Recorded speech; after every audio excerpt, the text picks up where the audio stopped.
Não. Não vou abaixar a cabeça e nem olhar para trás diante dos teus brados e mentiras, nem do teu riso cínico e perverso, do ardil das tuas traíras. Não. Não vou recuar dos meus sonhos, nem deixar que as catapultas de passados verguem a minha espinha, apaguem o meu canto. Não.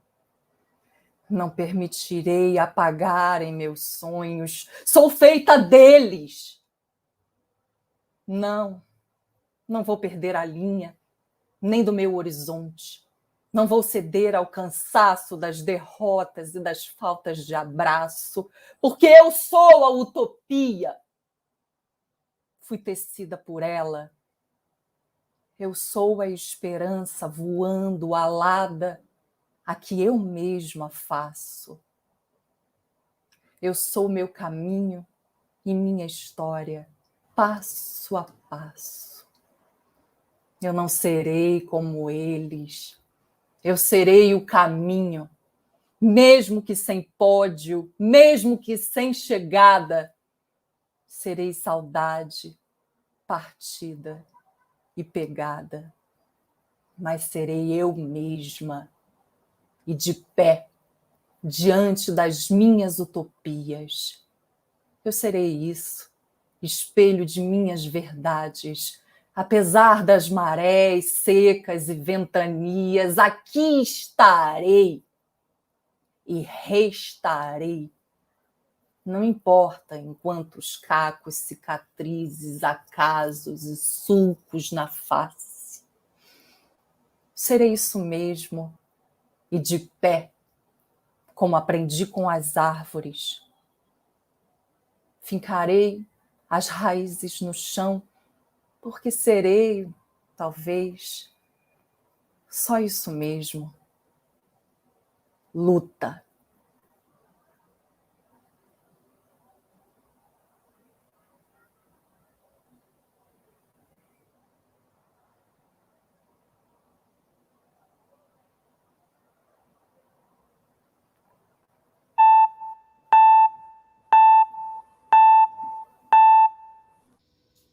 Indiscutivelmente, do ponto de vista biológico, talvez nenhum outro ser tenha desenvolvido uma capacidade de adaptação às circunstâncias maior do que o homem e a mulher.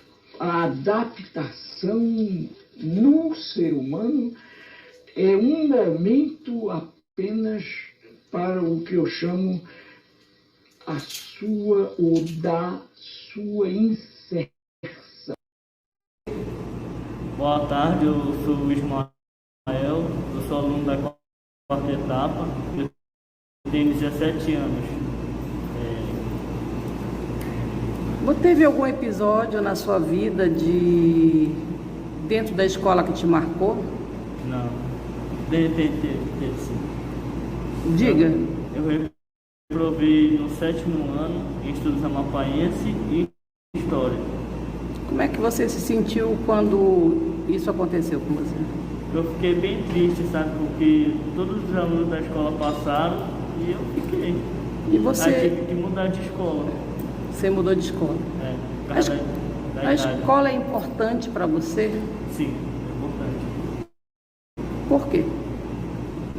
Tipo assim, porque a gente precisa do estudo agora para daqui para frente, sabe, ter um futuro melhor. Todo mundo, sabe? Você acha que a educação, então, é importante para a construção de um futuro melhor? Sim. Muito bem.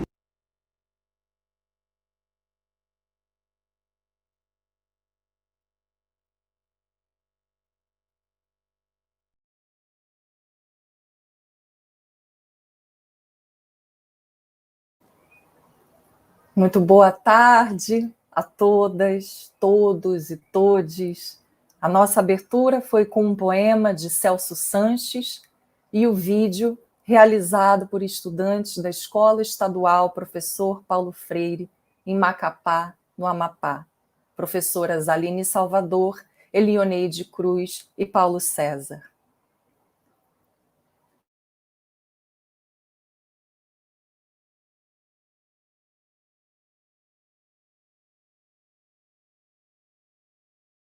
Desculpa, estou tão emocionada com o poema e com o vídeo que acabamos de ouvir, que nem liguei o microfone. Boa tarde, sejam bem-vindos todos, todas e todes à última aula síncrona do nosso curso internacional de Educação Ambiental, de Base Comunitária e Ecologia Política, Utopias, Esperanças e Praxis no Centenário de Paulo Freire. Hoje com um tema muito interessante, que é a educação ambiental e suas influências, principalmente na arte, Paulo Freire.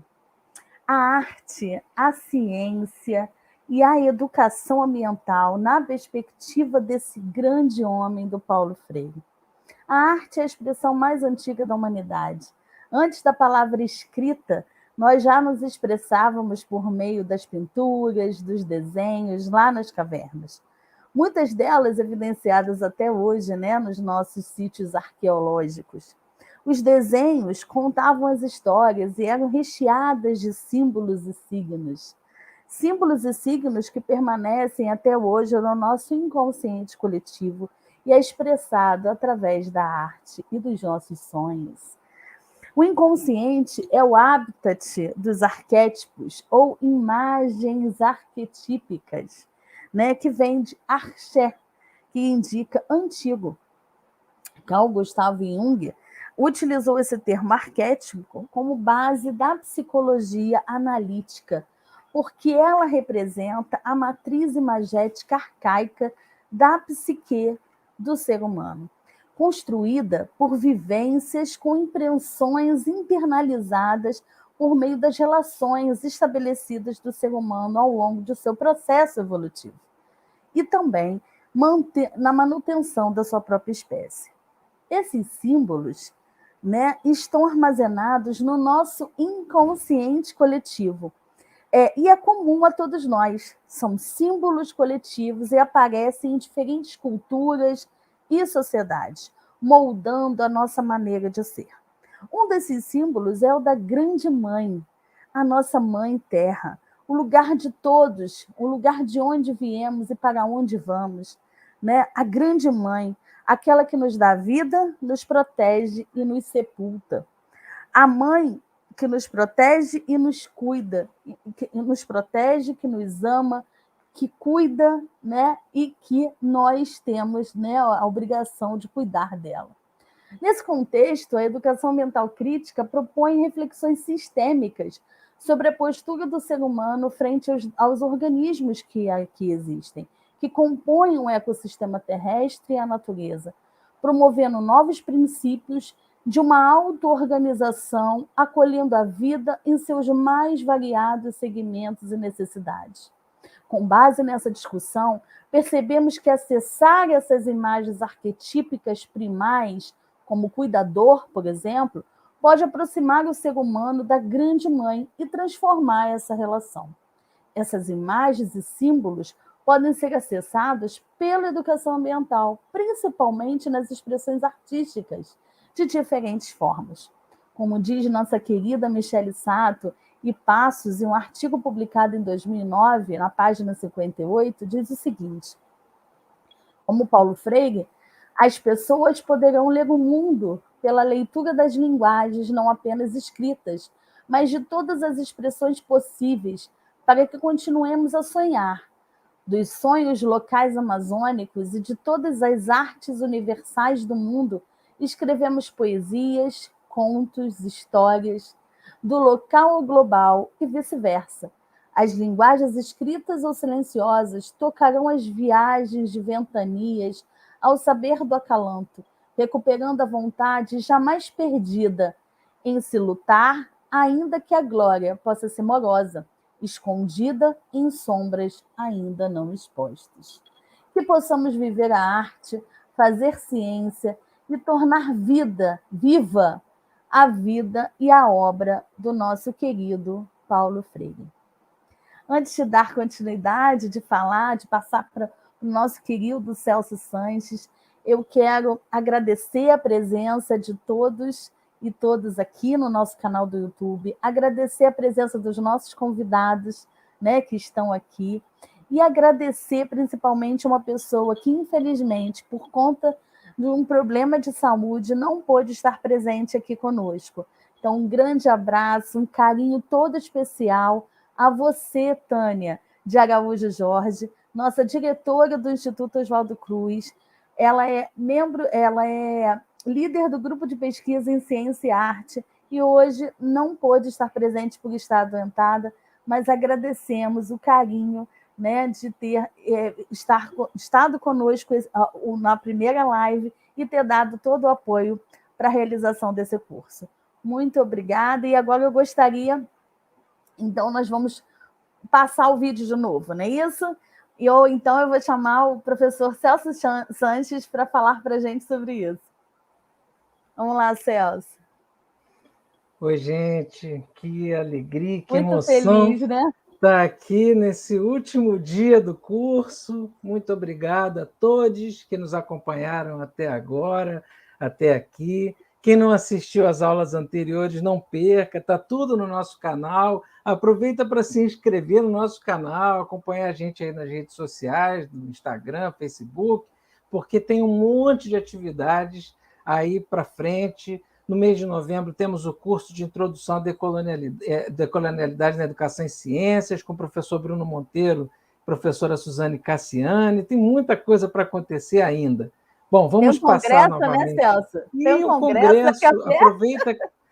Aproveita, Clélia, faz a chamada aí do congresso, por favor. Então, tem o congresso, a conferência sobre saúde e educação ambiental, das mudanças climáticas, a qualidade de vida nas cidades, que vai acontecer de 16 a 19 de novembro, e no dia 18 de novembro, com a participação de Michele e de Celso, que estão aqui, numa grande roda de conversa, uma mesa redonda sobre educação ambiental para a promoção da saúde. Então, vai ser muito bom reencontrá-los e vai ser bom também. E, olha, o resumo é até dia 3, hein, gente? Quem quiser mandar resumo, até o dia 3 de novembro, e lá pelo canal do curso, né, da Conferência de Saúde e Educação Ambiental no campus virtual da Fiocruz. Muito Ótimo. Bom, né? Vamos ver o filme, que não passou até o final por questões técnicas. Certo. Vamos tentar agora. Tá ótimo. Lindo, né? Essas crianças fazendo esse trabalho, né? Fantástico. Maravilhoso.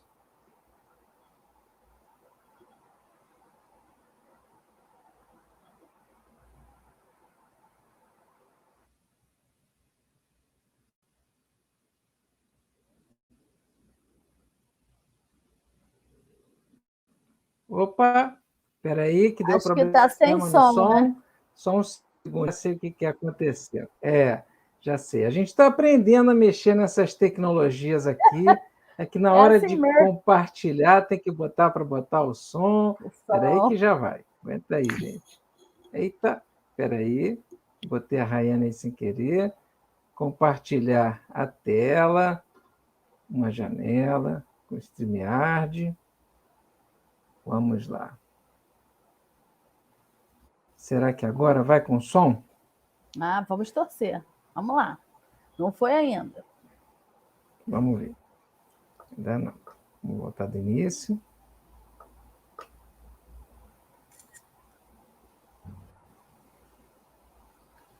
Opa! Ainda está sem som.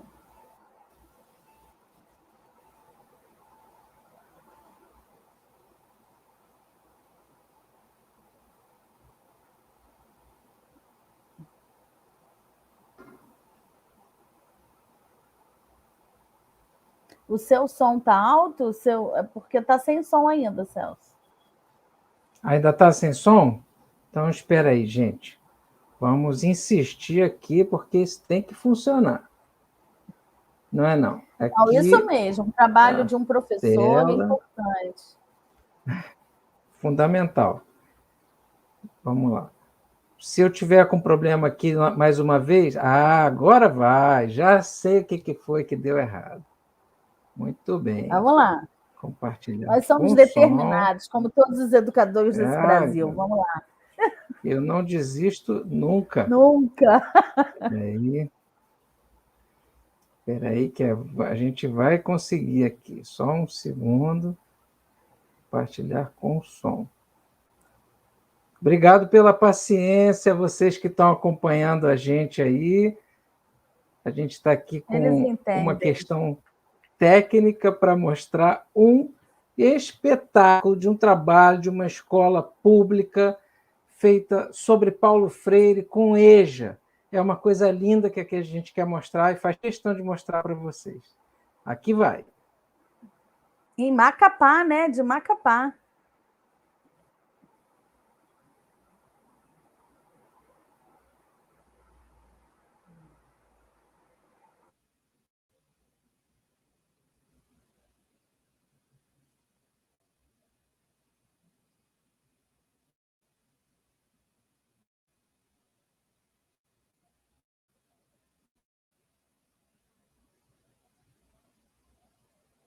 Está indo devagarinho, mas está indo. Já vai começar. Parem as pipocas aí, deixa a pipoca à mão. Vale muito. E aproveitando aqui enquanto carrega, a gente quer agradecer muito a todos e todas as professoras, professores do Brasil que nos acompanham aqui. É uma honra tê-los e tê-las aqui conosco ao longo desse curso. Agora vai. Com a ajuda dos deuses e deusas da tecnologia.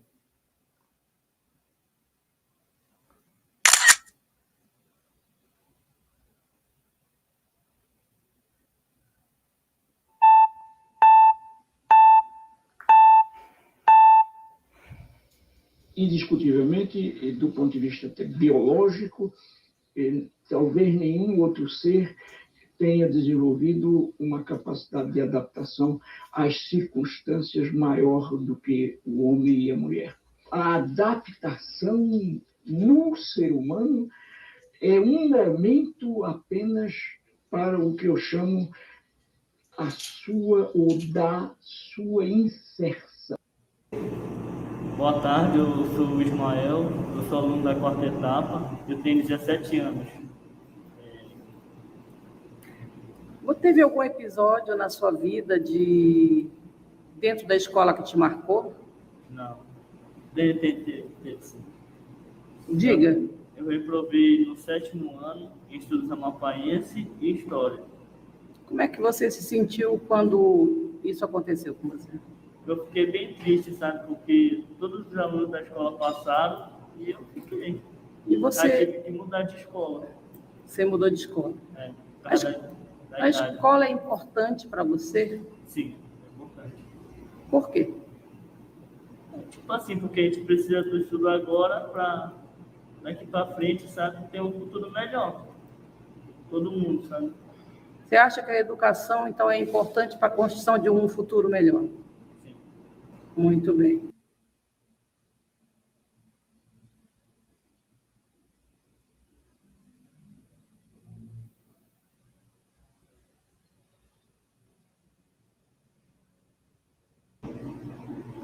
Boa tarde, meu nome é Thaís, eu tenho 17 anos. Eu fui reprovada no 7º ano na escola Sebastiana Alenquim.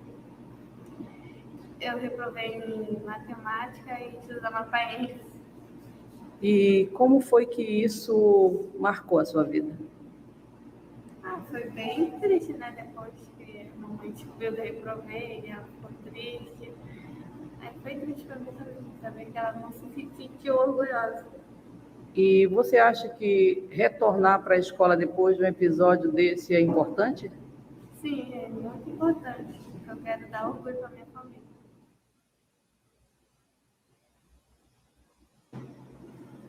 Boa tarde, meu nome é Paulo da Paixão, sou aluno do Paulo Freire, faço a 4ª etapa. Desculpa, professora. Tem problema. Você ficou reprovado alguma vez na vida? Fiquei reprovado no 7º ano. Eu estudava em Belém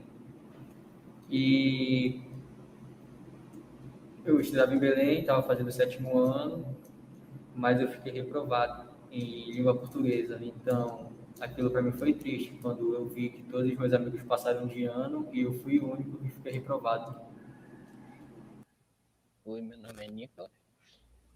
Meu nome é Nicolas Tyler, eu tenho 18 anos. Hoje eu estudo na escola Paulo Freire, mas já parei de estudar há 4 anos. Mas era sempre no meio do ano. E também meu sonho é ser jogador. E eu tô correndo atrás disso.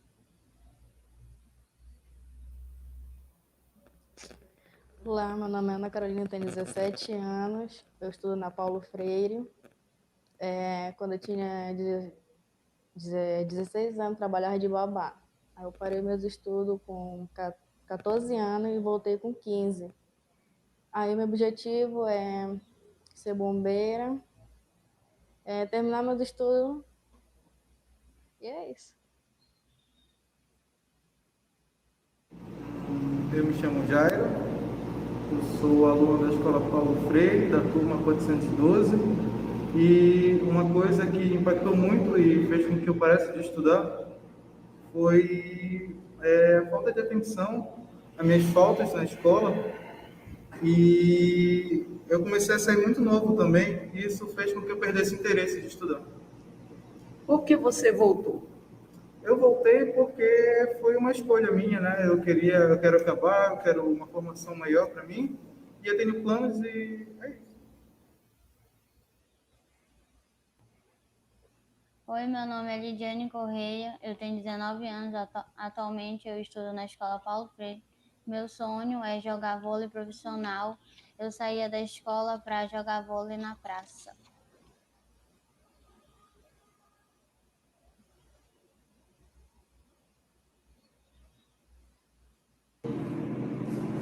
Boa tarde, meu nome é Carlos Eduardo, eu sou da turma 422, estou no 8º ano. Qual a sua idade, Carlos? Eu tenho 16 anos.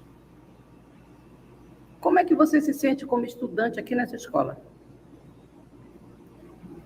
Você se sente motivado? Você se sente desmotivado? Eu me sinto motivado porque abre novas oportunidades, né? Você já ficou reprovado alguma vez? Já, eu reprovei 2 vezes e uma vez eu fui expulso da escola. Eu me chamo Lília, tenho 17 anos. Eu vim estudar ano passado no Paulo Freire porque eu passei acho que uns 4 ou 5 anos da minha vida repetindo de ano e eu faço parte da PUC, né, hoje. E eu comecei a acreditar por causa da minha faculdade que eu tanto quero fazer, que é de gastronomia.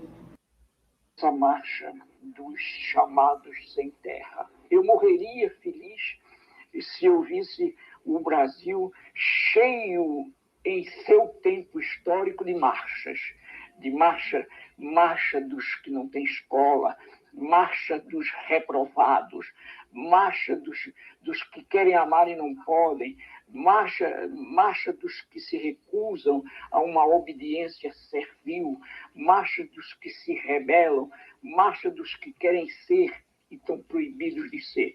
Eu acho que, afinal de contas, as marchas são andarilhagens históricas pelo mundo.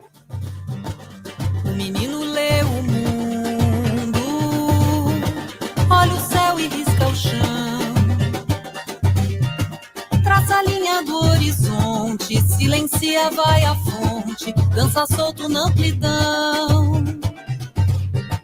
Brinca, canta, segue, vive, vai crescendo, homem livre, sob o sol de Jaboatão.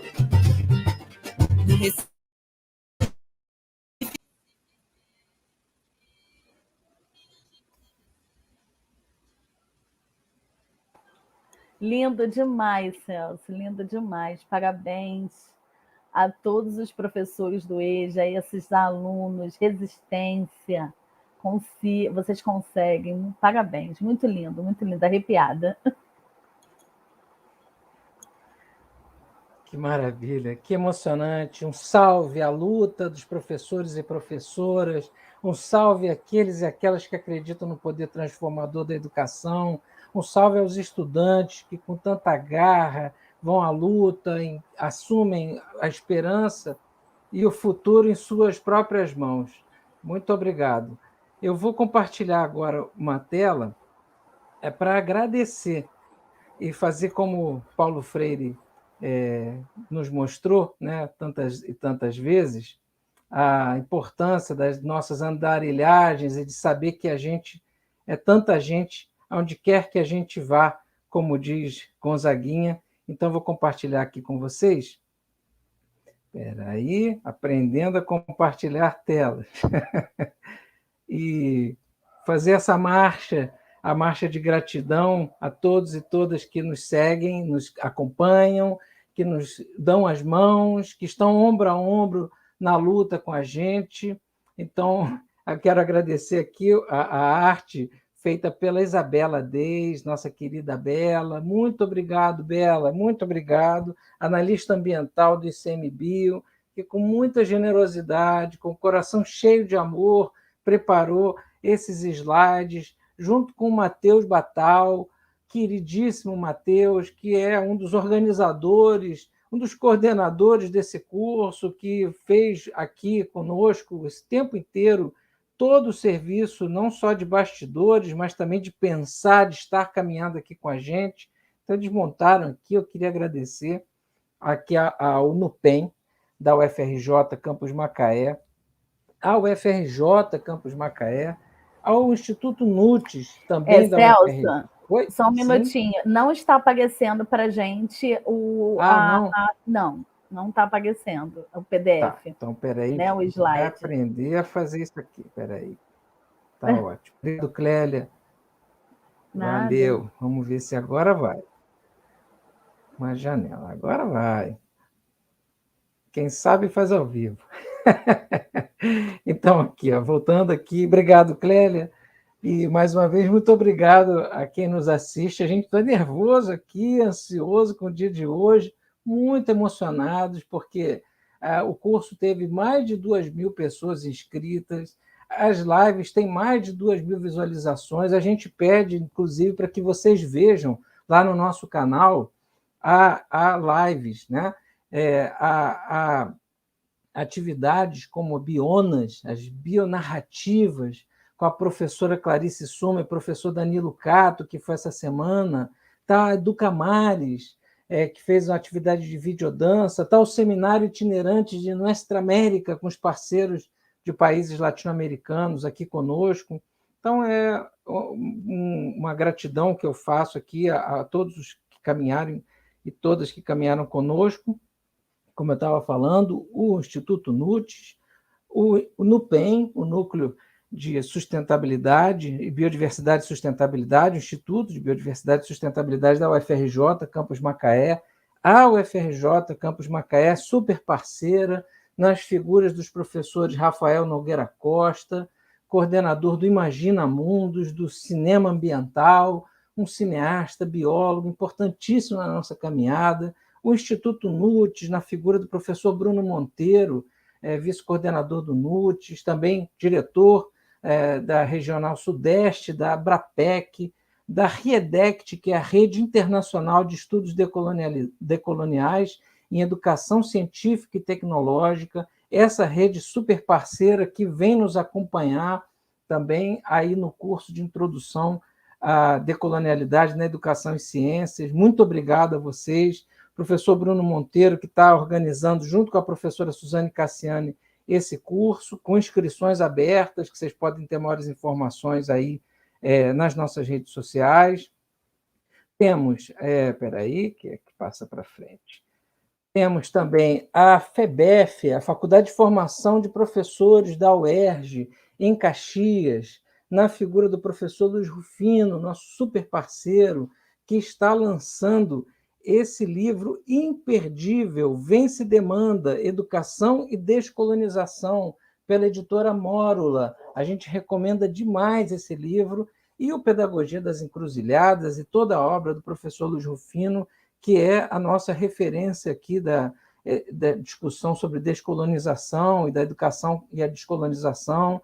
recomendamos demais. O GPADES da Rural, com pessoas maravilhosas, super parceiras, como Ana Dantas, Cristiane Cardoso, Edileuza, a própria Clélia, que também é parte do GPADES, o professor Mauro Guimarães, nossa imensa referência da educação ambiental, que esteve aqui conosco, o GRISUL, na professora Enara, professora Maria Villarreal, que junto conosco integra a rede UNA, a rede das Nações Unidas de alto impacto acadêmico, reconhecimento das Nações Unidas para grupos de pesquisas e universidades com trabalhos com relevante impacto social na linha dos direitos humanos, na defesa ambiental, junto com o GRISUL, nosso super parceiro que vem discutindo questões de migração e direitos humanos, da nossa querida companheira Maria Villarreal, que também leva à frente o Latinoamérica 21, super parceiros nossos. A gente agradece muito a companhia em toda a caminhada, são pessoas muito especiais e é um grupo que a gente recomenda e quem tem interesse nas relações internacionais do Sul Global, conheça o GRISUL. A UGPEA, nosso principal parceiro, coordenado pela professora Michele Sato, e que eu também faço parte, é o grupo pesquisador em comunicação, educação e arte, educação ambiental e arte, é um grupo extremamente importante para a nossa reflexão sobre essas conexões arte, educação ambiental, e o tema de hoje, o Imagina Mundos, coordenado pelo professor Rafael Nogueira Costa, na UFRJ de Macaé, campus no PEN, o GEA, da Universidade Federal de Juiz de Fora, coordenado pela professora Angélica Cossenza, nossa super parceira aqui também dessa caminhada e de tantas outras, né, que vem escrevendo conosco, vem se dedicando ao campo da ecologia política em articulação com a educação ambiental, ao GT de Ecologia Política da Claxo, que é o Conselho Latino-Americano de Ciências Sociais, um agradecimento muito especial à Claxo,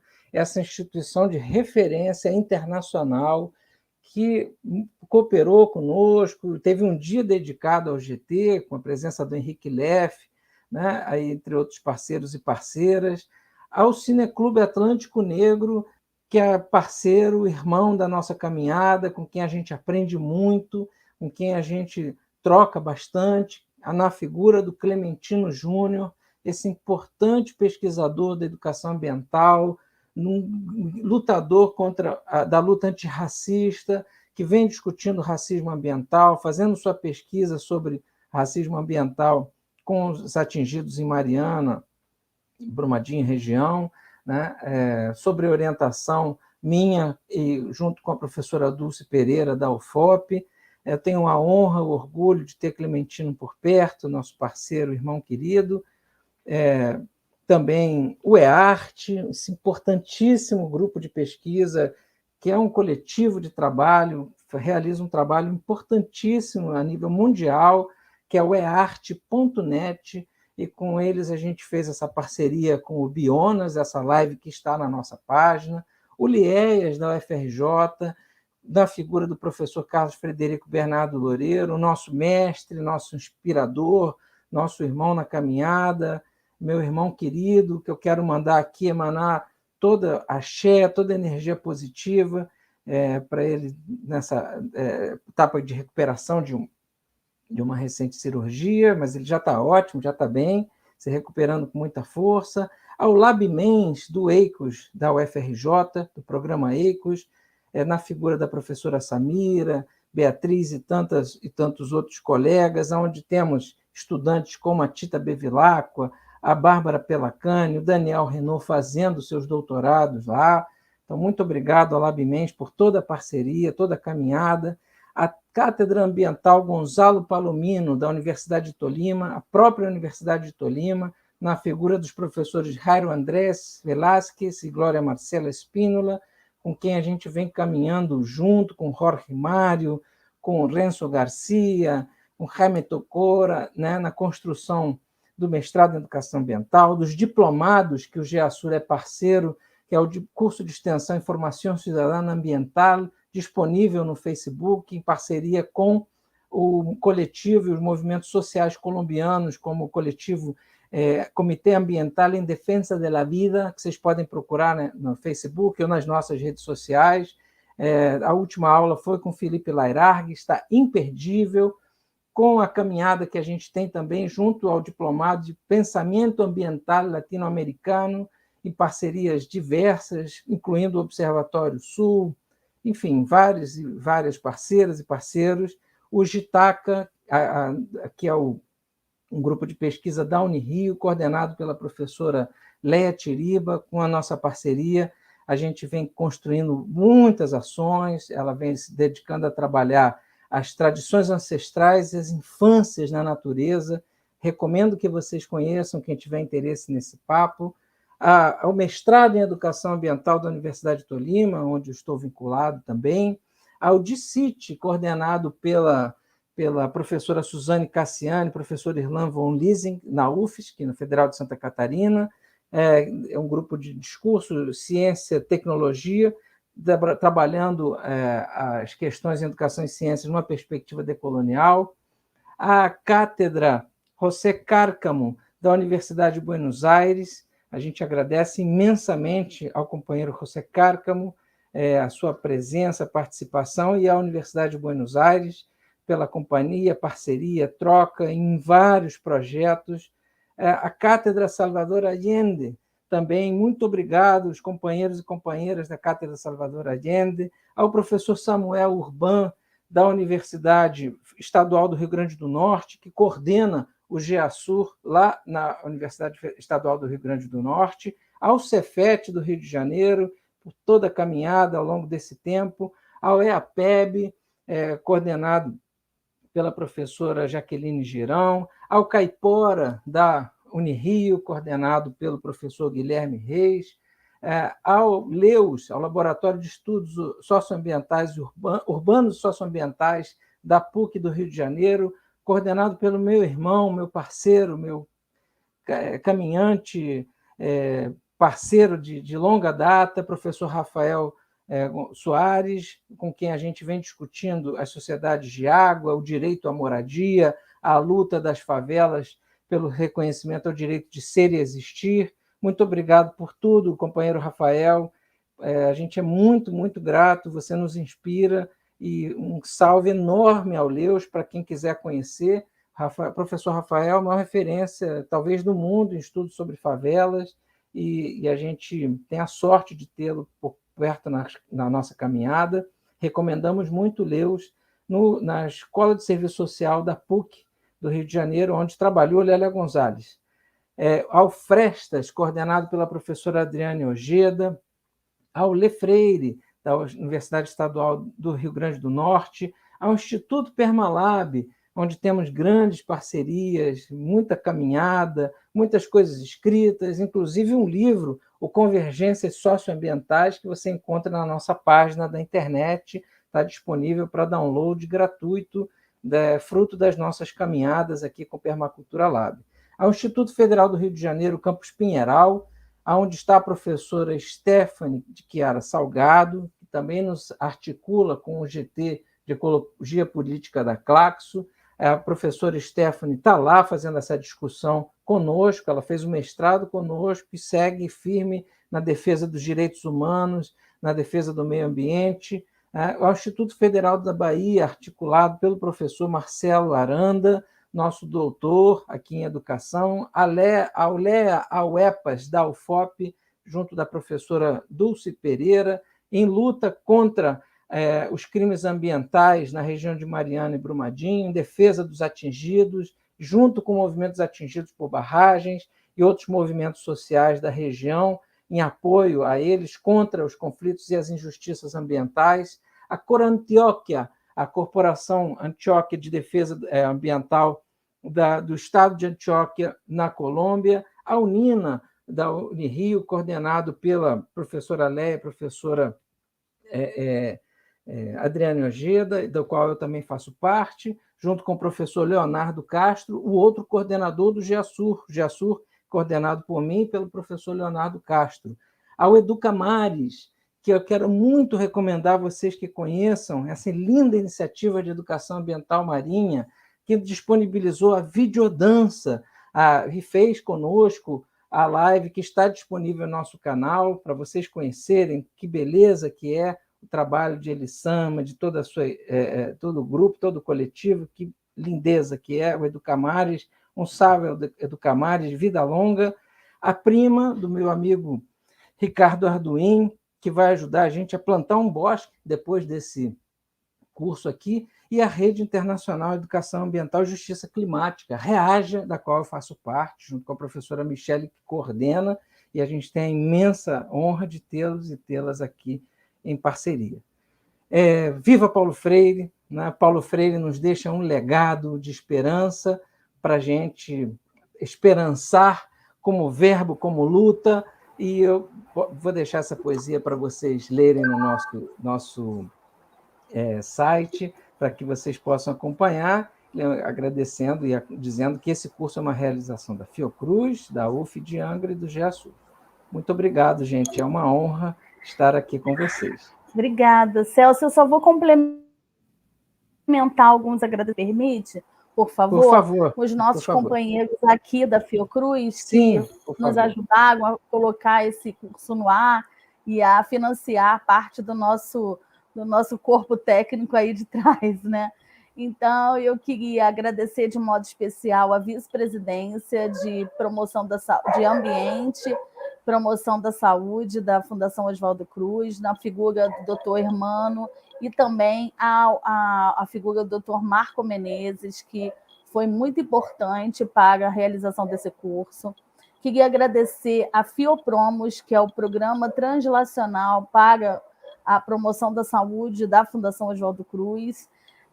Agradecer a VPEIC, que é a Vice-Presidência de Educação, Informação e Comunicação da Fiocruz, ao grupo de pós-graduação em Ensino em Biociências e Saúde da Fiocruz, no qual coordeno, que fez com que esse curso internacional tivesse atrelado a ela, né? Isso é importante. E ao Celso, né, por estar aqui, e a Saúde EAC, que é o nosso grupo de pesquisa lá do Laboratório de Avaliação e Promoção da Saúde Ambiental do Instituto Oswaldo Cruz. Então, assim, esse curso não estaria de pé se não fosse o tripé, Fiocruz, Unirio e UF. Então, um grande abraço também à Inês Cioli, a nossa companheira, né? Era bom se ela estivesse aqui para a gente dar um salve aqui na tela. Vamos botar ela aqui para mostrar que esse curso ele foi um conjunto de nós três. Nós nos unimos, nos demos as mãos e falamos, vamos fazer. Né? Foi um grande sacrifício, foi um grande desafio, né? Fazer uma inscrição no campus virtual da Fiocruz, né? E transmitir pelo canal do YouTube do GESUR, né, 2.614 pessoas inscritas, 1.300 fazendo curso. Então, é importante que a gente, para finalizar, dizer que isso só foi possível porque nós três sonhamos e acreditamos que isso ia acontecer. Então, muito obrigada a vocês, companheiros, e somos resistentes e estamos terminando a nossa missão. Obrigada.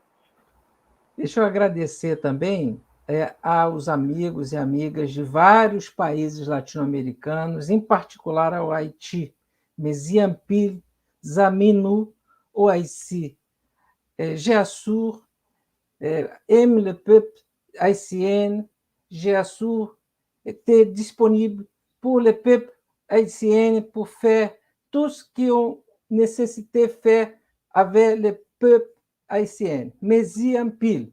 Muito obrigado. Viva o povo do Haiti. Quero agradecer também a todos os países africanos que nos acompanharam aqui, em particular, tchau, obrigado ao povo de Cabo Verde, que nos acompanhou aqui, tem acompanhado. Muito obrigado, e a gente espera poder fazer esse curso brevemente nas línguas crioulas, disponibilizá-lo nas línguas crioulas, em particular o crioulo de Cabo Verde e o crioulo haitiano. Muito obrigado a todos e todas que nos acompanharam desde a África, desde o Timor-Leste, desde o Sul Global, da luta dos povos do Sul Global, também dos povos indígenas do Norte, do Canadá, dos Estados Unidos, de vários países da Europa preocupados com a discussão ambiental, interessados em Paulo Freire. Nós estamos unidos. Vamos juntos e juntas construir um sonho de um país, de um mundo mais unido e mais justo e mais solidário e fraterno. Obrigado, gente.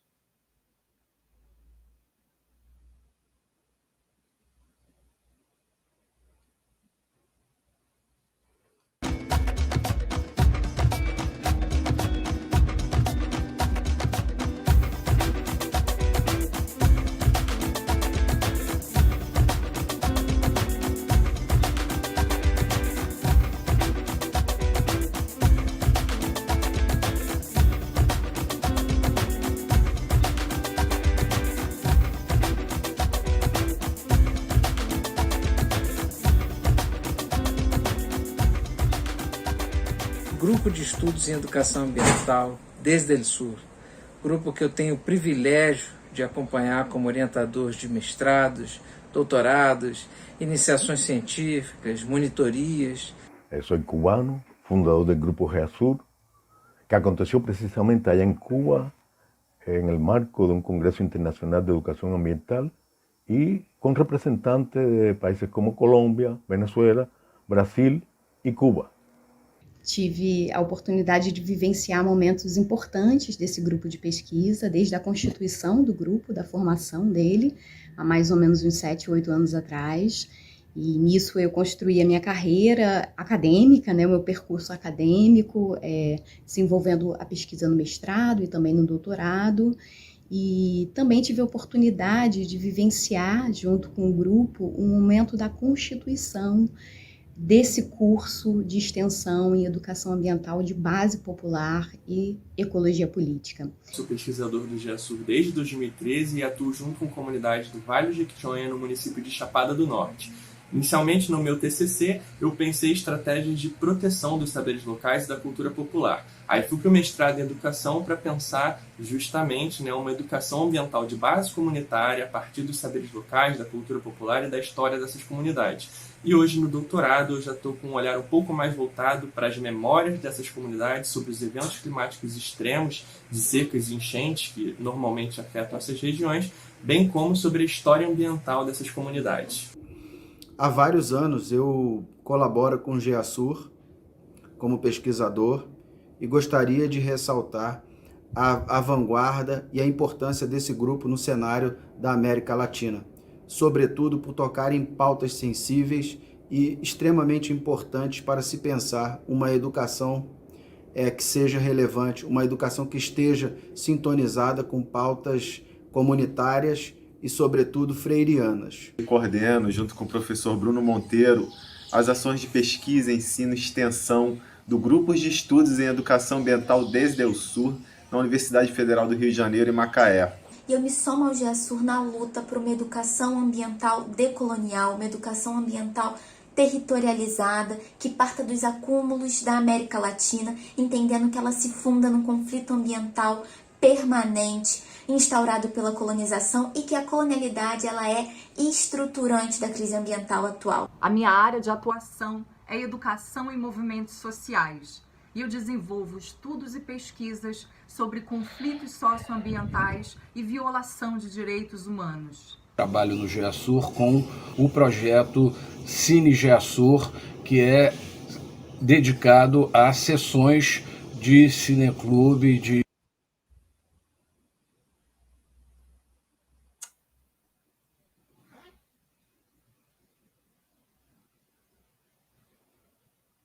curtas-metragens com muita discussão, focado nas questões ambientais com visão crítica e decolonial, né? E junto com Clementino, com Sônia, a gente vem desenvolvendo esse trabalho há mais de 2 anos. Minha pesquisa aborda o cineclube como uma ferramenta pedagógica. Estar num grupo de estudos, participando das reflexões e debate, faz toda a diferença. E a minha pesquisa pensa como o cinema no contexto de conflito ambiental, pode ser uma ferramenta poderosa para emergir em pedagogias do território e transformar atingidos de crimes ambientais como o da Samarco e Mariana como educadores ambientais no território. Nesse momento, eu estou fazendo um pós-doc na Unirio e a minha pesquisa ela centraliza a atenção de como as ruas e os muros expressam a pandemia por medio da arte de rua. Vivo en el cañón del río Cutucumay, que significa río de oro, específicamente en un corregimiento del municipio de Ibagué, Tolima, el corregimiento número 7 Juntas, en el cual he venido desarrollando un trabajo de educación ambiental de base comunitaria, donde el objetivo es identificar las territorialidades de la población para poder resignificar su memoria ancestral y también analisar sus identidades y sus dinámicas ambientales. Faço doutorado em antropologia na Universidade Rural do Rio de Janeiro e pesquiso os impactos da emergência climática e do racismo ambiental na vida das mulheres negras. O GEASUR aqui funciona por meio de um projeto de extensão, onde a gente atua junto com outros grupos de extensão também. A exemplo do Lefreire. Então a gente faz esse diálogo entre grupos, trabalhamos com o diálogo de saberes para a questão da discussão da educação ambiental, sobretudo com a comunidade indígena Catu. A minha pesquisa fala sobre o papel da educação na luta quilombola, a importância do entendimento dos saberes quilombolas, os saberes do território, enquanto práticas educativas, e a garantia desses saberes no espaço escolar, como uma forma de pertencimento à identidade e ancestralidade. Eu desenvolvo pesquisas na área de pedagogias emergentes relacionadas aos movimentos sociais na América Latina.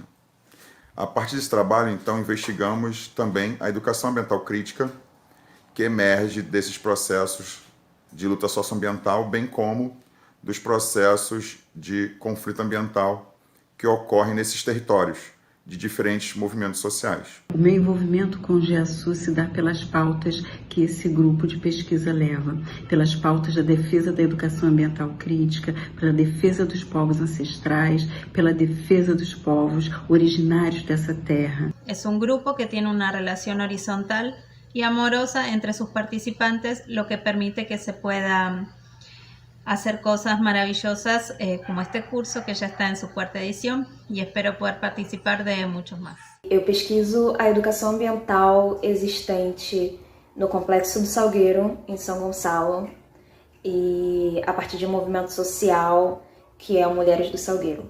E estou em fase de elaboração do meu projeto de doutorado sobre a importância do movimento indígena para a educação ambiental. Hoje a minha partilha e meu aprendizado no Grupo GEASUR se dá através da pesquisa sobre infâncias indígenas comunitárias e tradicionais do Brasil e sobre como as suas relações entre si e com o território são desafiadoras da lógica colonizadora. E a minha linha de pesquisa busca compreender como que as opressões ambientais devem se encaixar de maneira que uma educação ambiental seja emancipatória e que inclua, de fato, as interseccionalidades dos sujeitos envolvidos nessas situações. A minha pesquisa parte de uma educação ambiental de base comunitária, levantando um novo conceito de educação ambiental suburbana que pensa especificamente nas necessidades ambientais das comunidades do subúrbio. Meu tema de pesquisa é educação ambiental pilintra, que acontece em ambientes urbanos, a partir do que a gente observou dos movimentos sociais de luta por moradia. Através da minha história, com arte, com ciência, com divulgação científica, tentando pensar e ressignificar as diversas formas de conhecimento que a humanidade criou e o colonizador assassinou. Um dos objetivos principais da minha pesquisa é investigar os processos pedagógicos e os conhecimentos que são produzidos com os movimentos agroecológicos. Sou hija del territorio do Lima, Andes Centrales de Colômbia, tejiendo la educación ambiental de base comunitaria con la mejor compañía, GEASUR, corazonando los paisajes de Latinoamérica. Eu acho que o GEASUR, mais do que um grupo de estudos, um grupo de pesquisa, ele é também um movimento, né? Um movimento que insiste em trazer os movimentos populares, as resistências territoriais, a luta das mulheres para dentro da universidade. A minha pesquisa ela tem como objetivo identificar os principais aspectos e conceitos da filosofia africana e em como a Lei 10.639 e 11.645 são uma base para a execução de uma educação decolonial nas escolas. Eu faço uma pesquisa sobre a dimensão artística e ecológica da educação através de um diálogo com o manguezal, com a sua ecologia, com as suas sabedorias, histórias e lendas, e eu tenho grande alegria de fazer parte do GEASUR. O GEASUR é a boniteza e a alegria do conhecimento, como falava o Paulo Freire, e eu fico muito feliz de poder colaborar com a potência da arte como educação ambiental. Y nosotros queremos resaltar en cómo GEASUR ha contribuido a socializar y profundizar en este trabajo comunitario. Não é à toa que é a pedagogia do oprimido e não para o oprimido. Então, a gente vem construindo no grupo de pesquisa e também nesse curso de extensão, práticas educativas, junto com os grupos que estão no fronte dos conflitos ambientais. E estou junto com vocês desse curso, organizando um dos dias de palestra, que vai ser Educação Ambiental desde o Sul, pensando as insurgências e as esperanças no campo da educação, e também sou uma das curadoras e organizadoras das exposições e das atividades artísticas que vocês vão poder acompanhar. E eu faço as legendas em português e a tradução para o espanhol do nosso curso para que ele seja ainda mais acessível. Então, um grande abraço, viva Paulo Freire, viva o nosso Sul e bora esperançar, gente. Eu faço parte da equipe de tradução e transcrição do curso da GEASUR Unirio. Eu sinto uma satisfação imensa em integrar esse grupo, que é formado por pessoas maravilhosas com quem eu aprendo muito todo dia. Grupo com o qual eu caminho junto, que me forma, que é feito não apenas de alunos, mas dos meus professores, dos meus mestres na vida.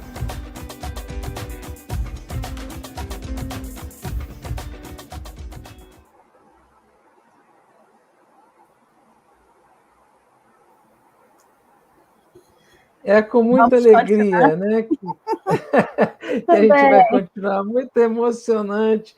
A gente vai disponibilizar esse clipe feito pelo queridíssimo Clementino Júnior, com a colaboração de todos de GEASUR na nossa página. Aí vocês vão ver com mais detalhe quem estava falando, quais são as pesquisas, e também a gente vai disponibilizar os dados todos. Agora, todas as informações estão também no nosso site, geasur.com, e a gente convida vocês a conhecer.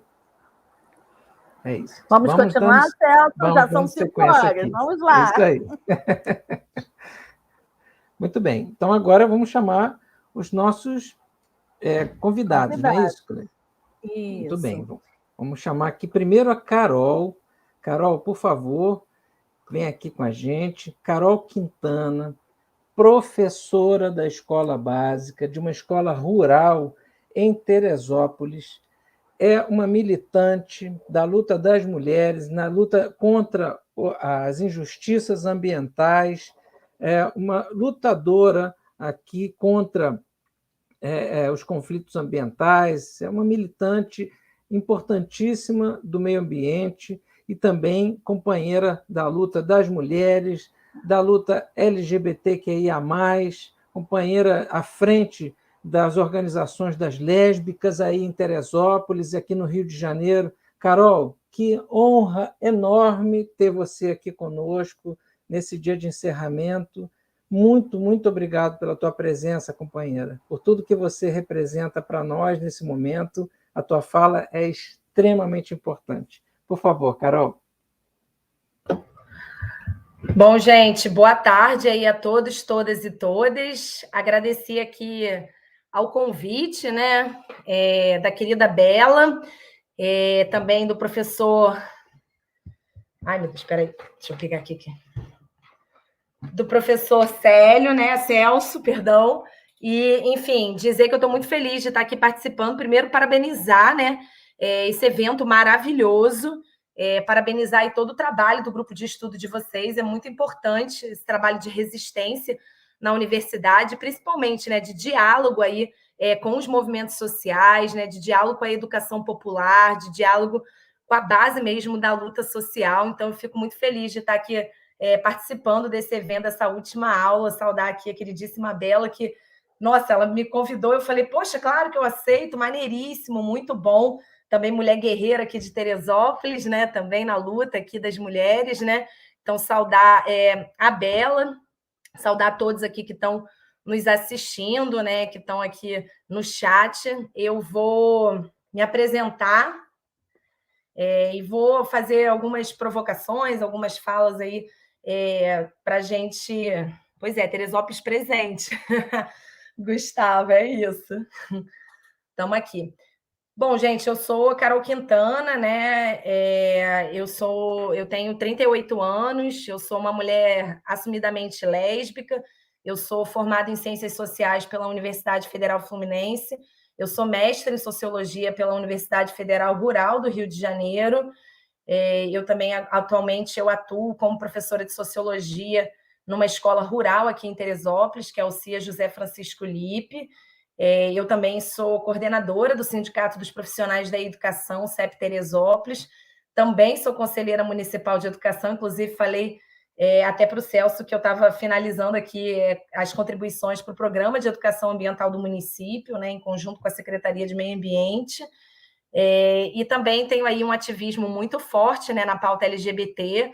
Eu sou coordenadora do coletivo LGBT aqui de Terê. Eu também faço parte aí do MUD, que é o Movimento Unificado pela Diversidade, compõe também a Frente Estadual do Rio de Janeiro em defesa dos direitos da população LGBT, e também sou secretária-geral do PSOL Teresópolis, então também tem uma discussão muito forte em relação aí às mulheres na política, né?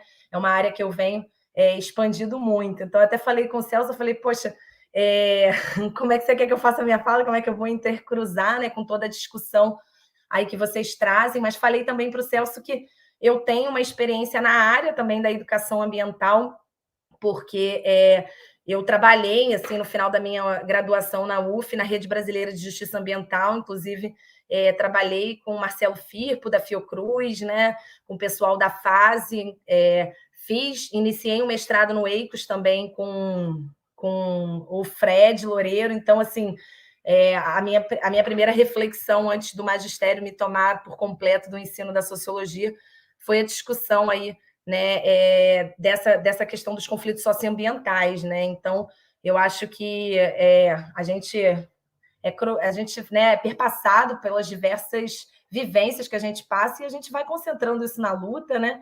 E eu acho que, bem ou mal, é isso. Eu carrego todas essas minhas militâncias, né, em todos os aspectos da minha vida. Estou até pensando em fazer um doutorado, mas eu falei, gente, o que eu vou fazer? Porque é educação, é discutir gênero, né? Para mim, assim, esse processo da reflexão acadêmica e intelectual é totalmente perpassado pela minha prática, né? Eu acho que eu sempre fui estudar aquilo que eu, na prática, estava fazendo. Eu acho que a gente trazer aquela concepção do grande Paulo Freire, saudar aqui esses 100 anos de Paulo Freire, né? Eu acho que a gente trazer essa concepção de como que a gente traz uma junção entre teoria e prática é fundamental, né? Então, eu acho que eu tento buscar isso na minha vivência. Eu aqui em Teresópolis, né, tenho uma experiência, e eu vou trazer um pouco da minha experiência, da minha luta, né? A gente, assim, para quem não conhece Teresópolis é um município do estado do Rio de Janeiro, considerado um dos mais conservadores, né, do nosso estado. A gente tem aqui, mesmo no auge do período mais progressista do PT, a gente teve, né, a direita sempre levando, então é muito difícil travar essas lutas. A companheira Bela sabe muito bem o quão difícil é organizar, né? Eu sofro constantemente uma violência política de gênero, né, que realmente é muito ruim, mas eu acho que é extremamente necessário que a gente se encontre nessas trincheiras de luta, né?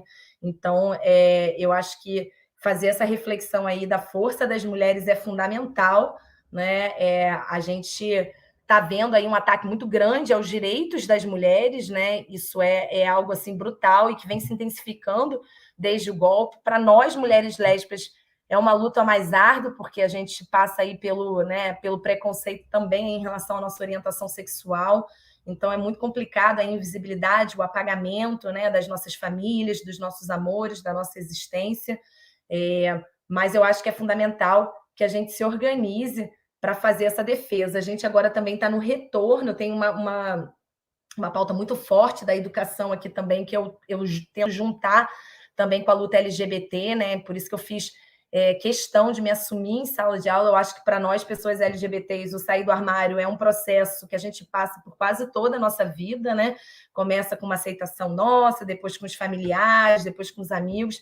E eu acho que, assim, eu em 2016 foi quando eu me assumi em sala de aula, né? Comecei a trazer que eu era, assim, uma mulher lésbica, comecei a trazer isso na minha vivência, na minha experiência. Muitas pessoas me perguntavam por que eu tinha que falar da minha sexualidade. Eu falei, porque as pessoas vão falar da minha sexualidade, então que isso seja falado, né, por mim. Então comecei a trazer como marco aí da minha luta na educação também, de me assumir em sala de aula. E aí em 2018 realmente eu acho que foi a última barreira que eu trouxe aí de sair do armário, da porta do armário, que foi quando eu vim, né, com uma campanha chamada Meu Voto é Sapatão, candidata a deputada estadual, né, e de lá para cá, assim, a gente vem organizando a luta LGBT na cidade, que eu acho que tem crescido e tem aparecido dentro da mídia, então isso é resultado da luta dos movimentos sociais, né? Eu acho que às vezes a gente está num período tão ruim que a gente acha que a gente não tem ganhos, não tem conquistas, né? A luta é árdua, a luta contra o fascismo é árdua, é diária, a gente tem que ter sanidade, a gente tem que ter o autocuidado, né, entre a gente tem que fazer política com afeto,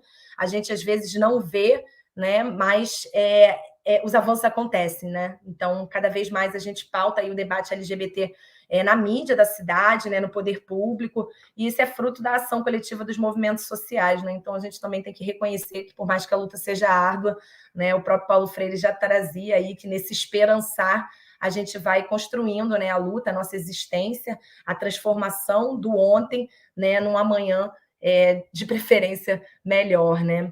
Então, eu trouxe essa vivência, eu trago muito isso dentro de sala de aula, e não é à toa que eu sou referência para todos os meus alunos LGBTs que já sabem, e aí vem falar comigo, faço milhões de intermediações em relação a casos de conflitos, né, relacionados à LGBTfobia. Isso é gravíssimo, é um problema que a gente enfrenta na escola, né? A gente tem que pensar políticas públicas que deem conta de discutir essa diversidade aí de gênero, né, e sexual dentro do ambiente escolar. Isso a gente sabe que encontra barreiras pelo conservadorismo, mas é fundamental, né, que nós, professores e educadores, a gente traga, porque isso é uma realidade da escola, né? Então, quando acontece uma situação de LGBTfobia, e isso acontece em qualquer ambiente escolar, você não pode se silenciar, senão você é conivente, você tem que trazer a discussão. Essa geração que vem é uma geração que vem muito mais aberta, né, que vem querendo discutir isso. Então, né, eu, como educadora, tenho um comprometimento muito grande com os meus alunos e alunas, não só em me assumir em sala de aula e isso ser uma referência para eles, né, não me esconder, como se a minha sexualidade fosse algo de errado, algo ruim, né, algo que eu tenha vergonha e tenha que esconder, né? A gente sabe que não é fácil. Eu, durante muito tempo, tive medo de perder empregos, né? Eu, na hora de dar aula, ficava muito preocupada com a minha aparência, para saber se eu estava muito masculina ou não, com medo, né, de retaliações. Então, é um processo difícil, não vou falar que é fácil, não acho também que toda pessoa LGBT tem que sair do armário, cada um sabe o momento, sabe? Eu acho que forçar alguém a sair do armário também é muito ruim, mas a gente tem que lutar por uma sociedade onde as pessoas possam se sentir confortável, né, de sair do armário em qualquer idade, né, em qualquer momento. Então, eu, enquanto educadora, acredito que através da educação a gente pode fomentar aí uma cultura menos LGBTfóbica, né? E é fundamental também que nós, professores, sejamos o exemplo, né? Porque tem que estar, a teoria e a praxis tem que estar colada aí para a gente fazer uma educação Paulo Freireana, né? E, como eu falei, eu dou aula numa escola rural, né? Então, eu também, na minha escola, tem um curso de técnicas agrícolas, a gente está num processo aí de fomentação, né, de trazer mais as discussões da agroecologia. Teresópolis é uma cidade aí que tem um consumo altíssimo de agrotóxico, né? A gente já teve, inclusive, uma pesquisa da Fiocruz lá na nossa escola que associou o uso do agrotóxico aos índices elevados de câncer de pele, né, que temos aqui em Teresópolis. Eu tenho vários casos, né, de alunas, né, que trabalhavam com a produção de hortaliças. Teresópolis também aí é conhecida como, né, a principal exportadora, principalmente de alface e couve, do estado do Rio de Janeiro. Então, assim, é algo também que a gente precisa trazer essa reflexão, né? Então, como eu falei até mais cedo, a gente está terminando o processo aí do nosso programa de educação ambiental, e é fundamental trazer essa discussão para dentro da educação também, né, que muitas vezes a gente tem dificuldade, e a gente sabe da dificuldade que é em relação a uma produção agroecológica e a rentabilidade, né? Temos um problema gravíssimo dos atravessadores aqui. Então, incentivar também a organização desses produtores rurais em cooperativas também tem sido uma luta aí que eu venho encampando, né? E principalmente, assim, né, o empoderamento das mulheres, né? Eu faço parte também do Comitê pela Vida, que é um movimento social aqui que tem atuado em algumas comunidades no combate à fome, né? Uma realidade muito séria, e a gente tem feito algumas ações comunitárias e a gente tem trazido aí essa discussão aí do empoderamento das mulheres como lideranças comunitárias, tanto na preservação, né, do meio ambiente, como no cuidado com o território, né? Então, a gente está, por exemplo, temos uma atuação no Fischer aqui em Teresópolis, que é uma comunidade, né, bem carente, a gente tem um bolsão de pobreza, a gente tem atuado no sentido de fortalecer essas mulheres, elas trabalham muitas, né, no lixão aqui, então a gente está fomentando a organização de cooperativas de reciclagem, né, que vem com um papel também de empoderamento aí das mulheres, que normalmente já são lideranças nas suas comunitárias, né, e que precisa ser empoderado. Então, também é um processo que a gente tem feito aí em relação com a comunidade, que está sendo bem bacana, né, na frente aí de um movimento social que eu queria até que vocês conhecessem. Quem quiser ajudar, né, é só catar a gente lá no Instagram, @Comitê pela Vida Terê.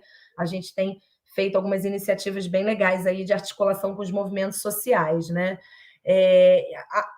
A gente também tem atuação, né, também no empoderamento, né, dessas lideranças para que elas também se fomentem, né, também disputem aí até mesmo as associações de moradores, né, e quem sabe produzir lideranças aí para estar atuando na política, né, que é também uma outra fronte que eu trago muito, né, não só a política nos movimentos sociais, né, no movimento sindical, que eu tenho uma atuação, mas também uma política partidária e a necessidade que a gente tem de ocupar espaços de poder, né, espaços tão inóspitos para nós mulheres lésbicas, então, né, mais difícil ainda estar nesses espaços. Então, a gente faz uma disputa aqui em Teresópolis, a gente tem pouquíssima representatividade de mulheres em espaços de poder. Atualmente, a gente tem, de fato, uma vereadora só que faz uma atuação na pauta das mulheres, porque a outra, né, não faz, ela acabou assumindo em decorrência do falecimento de um vereador, e, na verdade, é o marido que está por trás. Ela é tudo aquilo que a gente não quer na discussão de mulheres na política, né, que é a famosa laranja.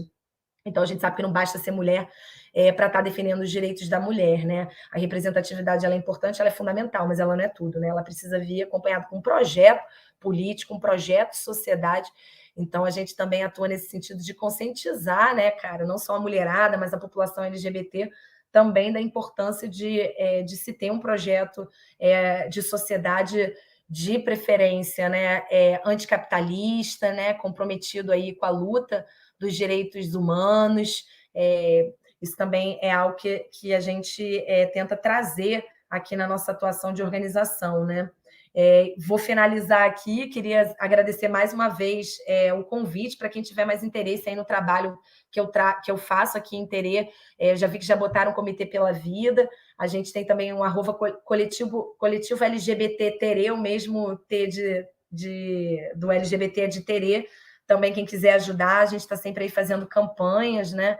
Estamos aí com essa atuação também, para quem tiver mais interesse. Agradecer mais uma vez o convite do Celso e principalmente da Bela, queridíssima, também atua muito aí na luta das mulheres, né? Não é fácil a gente atuar na defesa da luta das mulheres aqui em Teresópolis. Bela, com certeza, tem um papel fundamental nessa luta aqui, tão árdua, tão difícil, uma cidade tão conservadora, mas que, como eu falei, a gente vai encontrando resultados e brechas, né? E a gente também tem que se reenergizar e encontrar esperança nas lutas, porque a luta é árdua, a gente sabe, mas ela também tem ganhos, né? E eu acredito que a gente vai construir um amanhã melhor, né? E que essa luta seja feita com muito afeto. Saudar aqui mais uma vez o grupo de estudo de vocês, fundamental trazer essa discussão, ver que a universidade está aberta a essa discussão, né, com os movimentos sociais. Eu acho que é fundamental a gente fazer esse tripé, né? Universidade, movimentos sociais e Estado, né? A gente não pode abrir mão dessa disputa também. Então, obrigado aí e boa aula aí para todas nós. Obrigada, Carol Quintana. Um grande abraço para Teresópolis. Já trabalhei aí. Um grande abraço para todos os moradores, principalmente os professores de Teresópolis. O meu salve a vocês. Um abraço, muito obrigada. Gente, agora nós vamos convidar a doutora Cíntia Mendonça, que é artista e pesquisadora, atuou como bailarina, estudou artes cênicas e se dedicou à direção teatral. É mestre em artes visuais pela Escola de Belas Artes da UFRJ e doutora em práticas artísticas contemporâneas pela UERJ. É uma observadora dos objetos técnicos e está interessada no diálogo entre a arte e a ciência. Já trabalhou com a gente lá no Ciência e Arte, na Fundação Oswaldo Cruz. Muito obrigada, Cíntia, um abraço. Pode começar a sua fala. Muito obrigada pela sua disponibilidade, pelo carinho aqui conosco. Obrigada, Clélia, obrigada, Celso, obrigada, Isabela, pelo convite. É um prazer estar aqui com vocês. Espero que a gente possa estabelecer uma troca frutífera nos próximos minutos que seguem aqui na minha apresentação e também depois em diálogo com os meus companheiros. E, bem, parabéns pelo projeto lindo dessa aula imensa e tão importante. Eu vou começar apresentando aqui para vocês, vou compartilhar a tela. Vamos ver se eu consigo fazer isso aqui. Ok. Janela. Isso. Muito bem. Acho que as pessoas já estão vendo o compartilhamento, sim?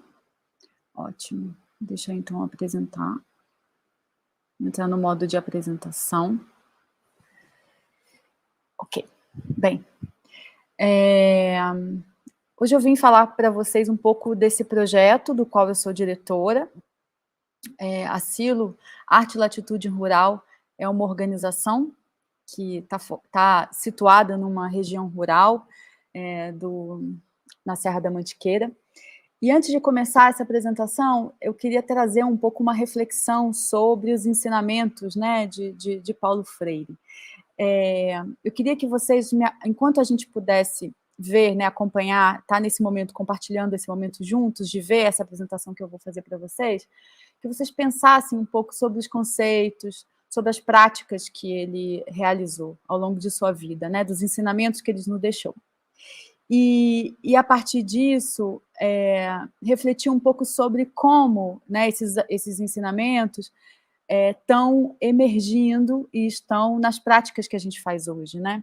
Eu não sou uma especialista em Paulo Freire, né, eu não estudei pedagogia, mas a Silo tem me ensinado muitas coisas sobre ele, né, e sobre o grande legado que ele nos deixou. Tamanha a essência, tamanha a importância, né, do trabalho que ele fez. E a gente sempre se pergunta na Silo, né, se Paulo Freire estivesse entre nós, o que ele diria, né, sobre o que a gente está fazendo. Então, convido vocês a pensar um pouco sobre isso, enquanto eu apresento, e depois a gente pode puxar algumas linhas de raciocínio na hora da conversa sobre essas práticas, né, de aprendizagem e tudo mais. Vamos lá. Então, como eu disse, eu sou diretora da Silo, Arte e Latitude Rural, que é essa organização da sociedade civil, que se dedica a criar, acolher e difundir arte, ciência, tecnologia e agroecologia em zonas rurais, né, essas zonas de extrema periferia, e também nas áreas de proteção ambiental, que são uma nova configuração de periferia e de ruralidade do nosso Brasil hoje, né? E então, com a Silo, a gente realiza experiências imersivas e práticas transdisciplinares, como são as residências artísticas, os laboratórios de experimentação e inovação. Essa aqui é a visão do alto da Serra da Mantiqueira, no lugar onde a gente está, né, na tríplice fronteira dos estados de Minas Gerais, São Paulo e Rio de Janeiro, no sudeste, né, o rural, né, desses três estados. Aqui é a área geográfica da área de proteção ambiental da Serrinha do Alambari, que é onde está a sede da Silo atualmente, da onde eu estou falando agora. E essa aqui é uma foto da nossa sede, que é a Silo Escola, né, um edifício que foi construído na década de 50 para ser um cassino, e que depois ele foi abandonado, né, e usado como albergue, ou então para a comunidade da Serrinha usou para celebrar festas tradicionais, e ele ficou fechado mesmo por 30 anos. A gente ocupou esse lugar e depois, por meio de um comodato, a gente passou a ter a posse, né, desse espaço, que é a Silo Escola, e que atualmente abriga as nossas atividades. A gente está fazendo uma reforma para transformar esse lugar num espaço que seja mais comunitário, né? A gente tem condições de receber pessoas aqui, para que elas fiquem hospedadas, e tem um enorme galpão para fazer as atividades. A gente fez uma campanha de financiamento colaborativo no início do ano, a gente arrecadou dinheiro para poder trocar o telhado, fazer reformas nos banheiros do segundo andar, e assim a gente vem caminhando com esse trabalho. Essa reforma ela é feita por mulheres, é um coletivo de mulheres negras aqui da nossa região, que se chama SOS Manas, e elas, junto com um grupo, né, de mulheres, fazem essas obras. E a gente tem a companhia de um arquiteto, que é o Vitor Garcês, que nos doou esse projeto tão bonito. A Silo Escola ela é uma escola livre, transdisciplinar, né, rural. Ela é criada para oferecer cursos de formação e oficinas dentro de uma dinâmica de imersão para jovens e adultos, e a partir da ideia de troca de experiência, né, de saberes. Né? A gente parte do princípio de que todo mundo sabe coisas e que isso é o suficiente para a gente estabelecer troca, né, e aprender com isso. Sempre focado na arte, na ciência, na tecnologia e na agroecologia. Esse programa é um programa super novo e que ele vem vamos dizer assim, amadurecer, né? Ele é como se fosse a maturidade das outras atividades que a gente já vem fazendo ao longo dos anos, que eu vou mostrar para vocês. Né? A gente está focado no universo rural, a gente atua na Serra da Mantiqueira, Vale do Rio Paraíba, Serra da Bucana e Serra do Mar, mas também é um espaço de troca internacional. A gente faz questão de que esse espaço rural seja um espaço onde as pessoas possam conhecer também o mundo, né, e que elas não se sintam isoladas. A gente está muito focado na ideia de experiências, né, a partir de modos de vida, né, o respeito pela maneira como as pessoas vivem, né, maneiras, modos de existência, isso é muito importante. O experiencial também é muito importante, né? Eu sou uma artista, eu venho da arte, né? A experiência é muito importante. Para a ciência também é. Então, botar a mão na massa, o sentir o cheiro, o sabor das coisas, poder construir coisas juntos é muito importante. A escuta, né? Iniciativas, sim, a gente pertence a uma rede de espaços culturais periféricos, aos grandes centros urbanos, né, que está trabalhando a produção de pensamento e a produção de tudo a partir da periferia, né, a partir do meio rural, por exemplo. Aqui se sabe muita coisa e a partir daqui se pode trocar muita coisa. Então, existe um diálogo constante com a cidade, né? Esse diálogo é muito importante para nós. E a tecnologia ela vem com uma ideia do saber fazer, né? De muitos saberes, né? Os saberes ancestrais, os saberes populares, coisas que às vezes a gente não interpreta como tecnologia, mas que, por ter a sua técnica, o seu modo, também pode ser dito dessa maneira, né? Então, desde a cultura maker até a cozinha, tudo para nós pode ser tecnologia. Vou falar um pouco, então, desses projetos, né, desses programas, para vocês entenderem um pouco a nossa cara, o que a gente faz. Então, a Residência Artística recebe artistas locais e de vários lugares do mundo interessados em estabelecer aqui uma relação com o território, né? O ambiente rural é muito importante, as montanhas, as florestas, os animais, quer dizer, tudo que diz respeito à geografia é importante para essa residência. Então, a partir dessa experiência, eles vão pensar a produção artística. Então, a gente sabe que a arte ela é muito cosmopolita, ela está ligada, né, às grandes cidades, a essa efervescência cultural dos grandes centros. E o que a gente propõe aqui é que as pessoas tomem outros recursos, outras inspirações para desenvolver os seus trabalhos artísticos, e esses recursos, essas inspirações estão aqui, né, na floresta, nos rios, nessas comunidades que vivem aqui. a gente fez esse ano uma edição da Resiliência em Residência Artística com o tema de arte e ciência. Então, nós trouxemos 9 residentes para cá, foi a nossa primeira atividade depois da pandemia, né? A gente fez isso com todos os cuidados e foi um grande aprendizado, né? Para tentar entender como é que a gente vai voltando com as atividades pouco a pouco. Então, durante esse período de 3 semanas, geralmente a residência dura 3 semanas, a gente recebeu pessoas de diversos lugares do Brasil e do mundo, artistas e cientistas, né? Cientistas que têm as suas pesquisas científicas, que estão vinculados a laboratórios, que estão descobrindo coisas, que estão pensando dentro do universo da ciência hoje, e artistas que estão pensando dentro do universo da arte. E a ideia foi fazer com que eles pudessem dialogar a partir de espaços comuns, por exemplo, conceitos de continuidade. O que um artista faz com isso, o que um cientista da matemática ou da física faz com isso, né? Eletrólise, né? O que um artista faz com eletrólise e o que os cientistas pensam sobre isso.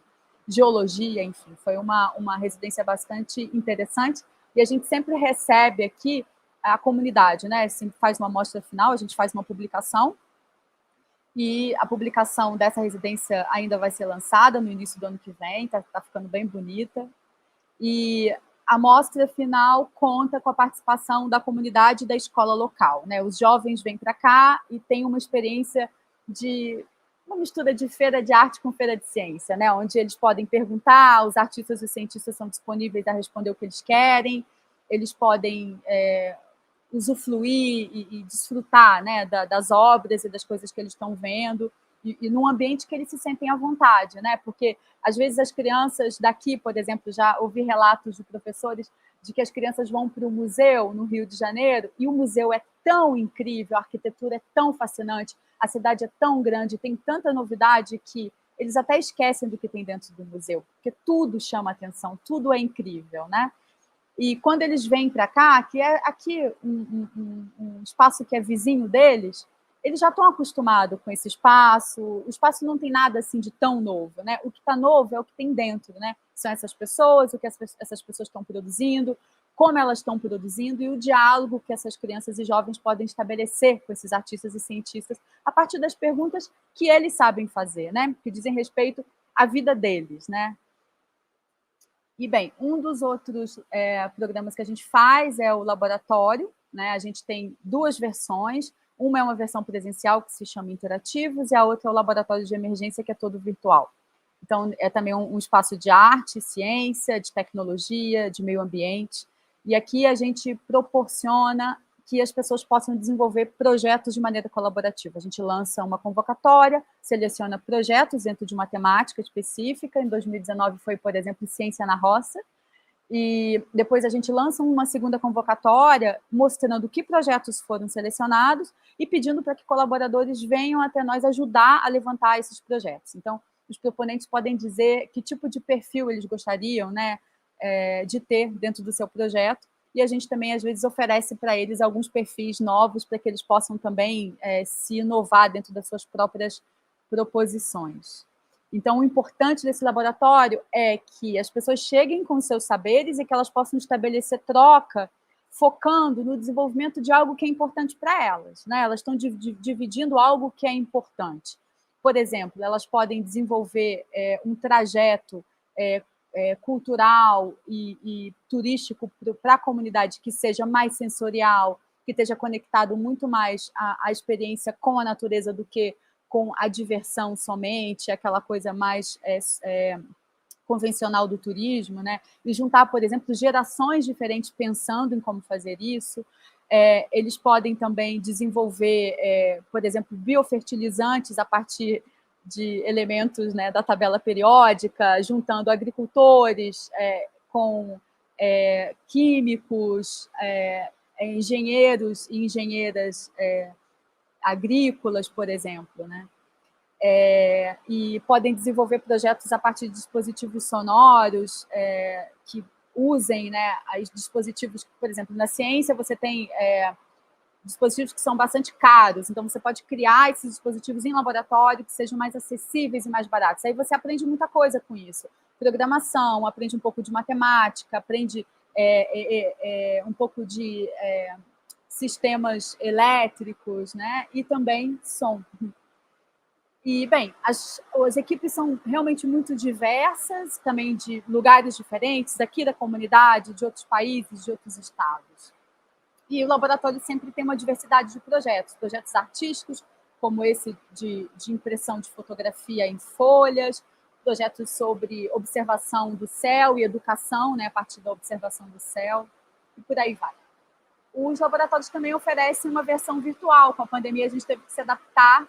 Imaginem vocês que a gente geralmente recebe 70 pessoas aqui nesse galpão para fazer os laboratórios presenciais, e nos laboratórios online a gente recebeu 700 pessoas. Né? Ao longo de 3 meses, nós fizemos 3 laboratórios emergenciais que traziam temáticas da Covid, ou seja, pessoas que queriam, de uma maneira rápida e solidária, resolver alguns problemas que estavam acontecendo, se juntavam nesse laboratório e, com isso, a gente desenvolveu cerca de 50 projetos de gente de todos os lugares do Brasil, né?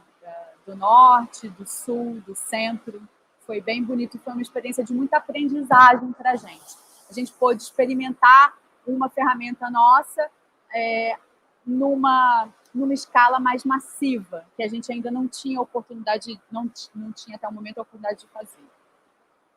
O Caipira Tech Lab é um outro programa da Silo, que é um programa muito, muito querido, que ele trabalha ultimamente focado no público de agricultoras, agricultores e produtores de alimentos. Né? A gente propõe a esse grupo com o qual a gente está trabalhando aqui na nossa região, que é Serra da Mantiqueira, Vale do Rio Paraíba, Serra do Mar e Serra da Bucaina, que a gente possa desenvolver com eles uma tecnologia, tá? Que possa ser usado no telefone celular ou no computador, algo que possa agilizar a comunicação entre eles, alimentar a troca cultural, né, através de oficinas, cursos, eventos culturais, e também ajudar na venda, né, como uma plataforma segura para você praticar a venda e também poder, aproveitar essa rede, né, e também estabelecer trocas de prestação de serviço e outras coisas mais.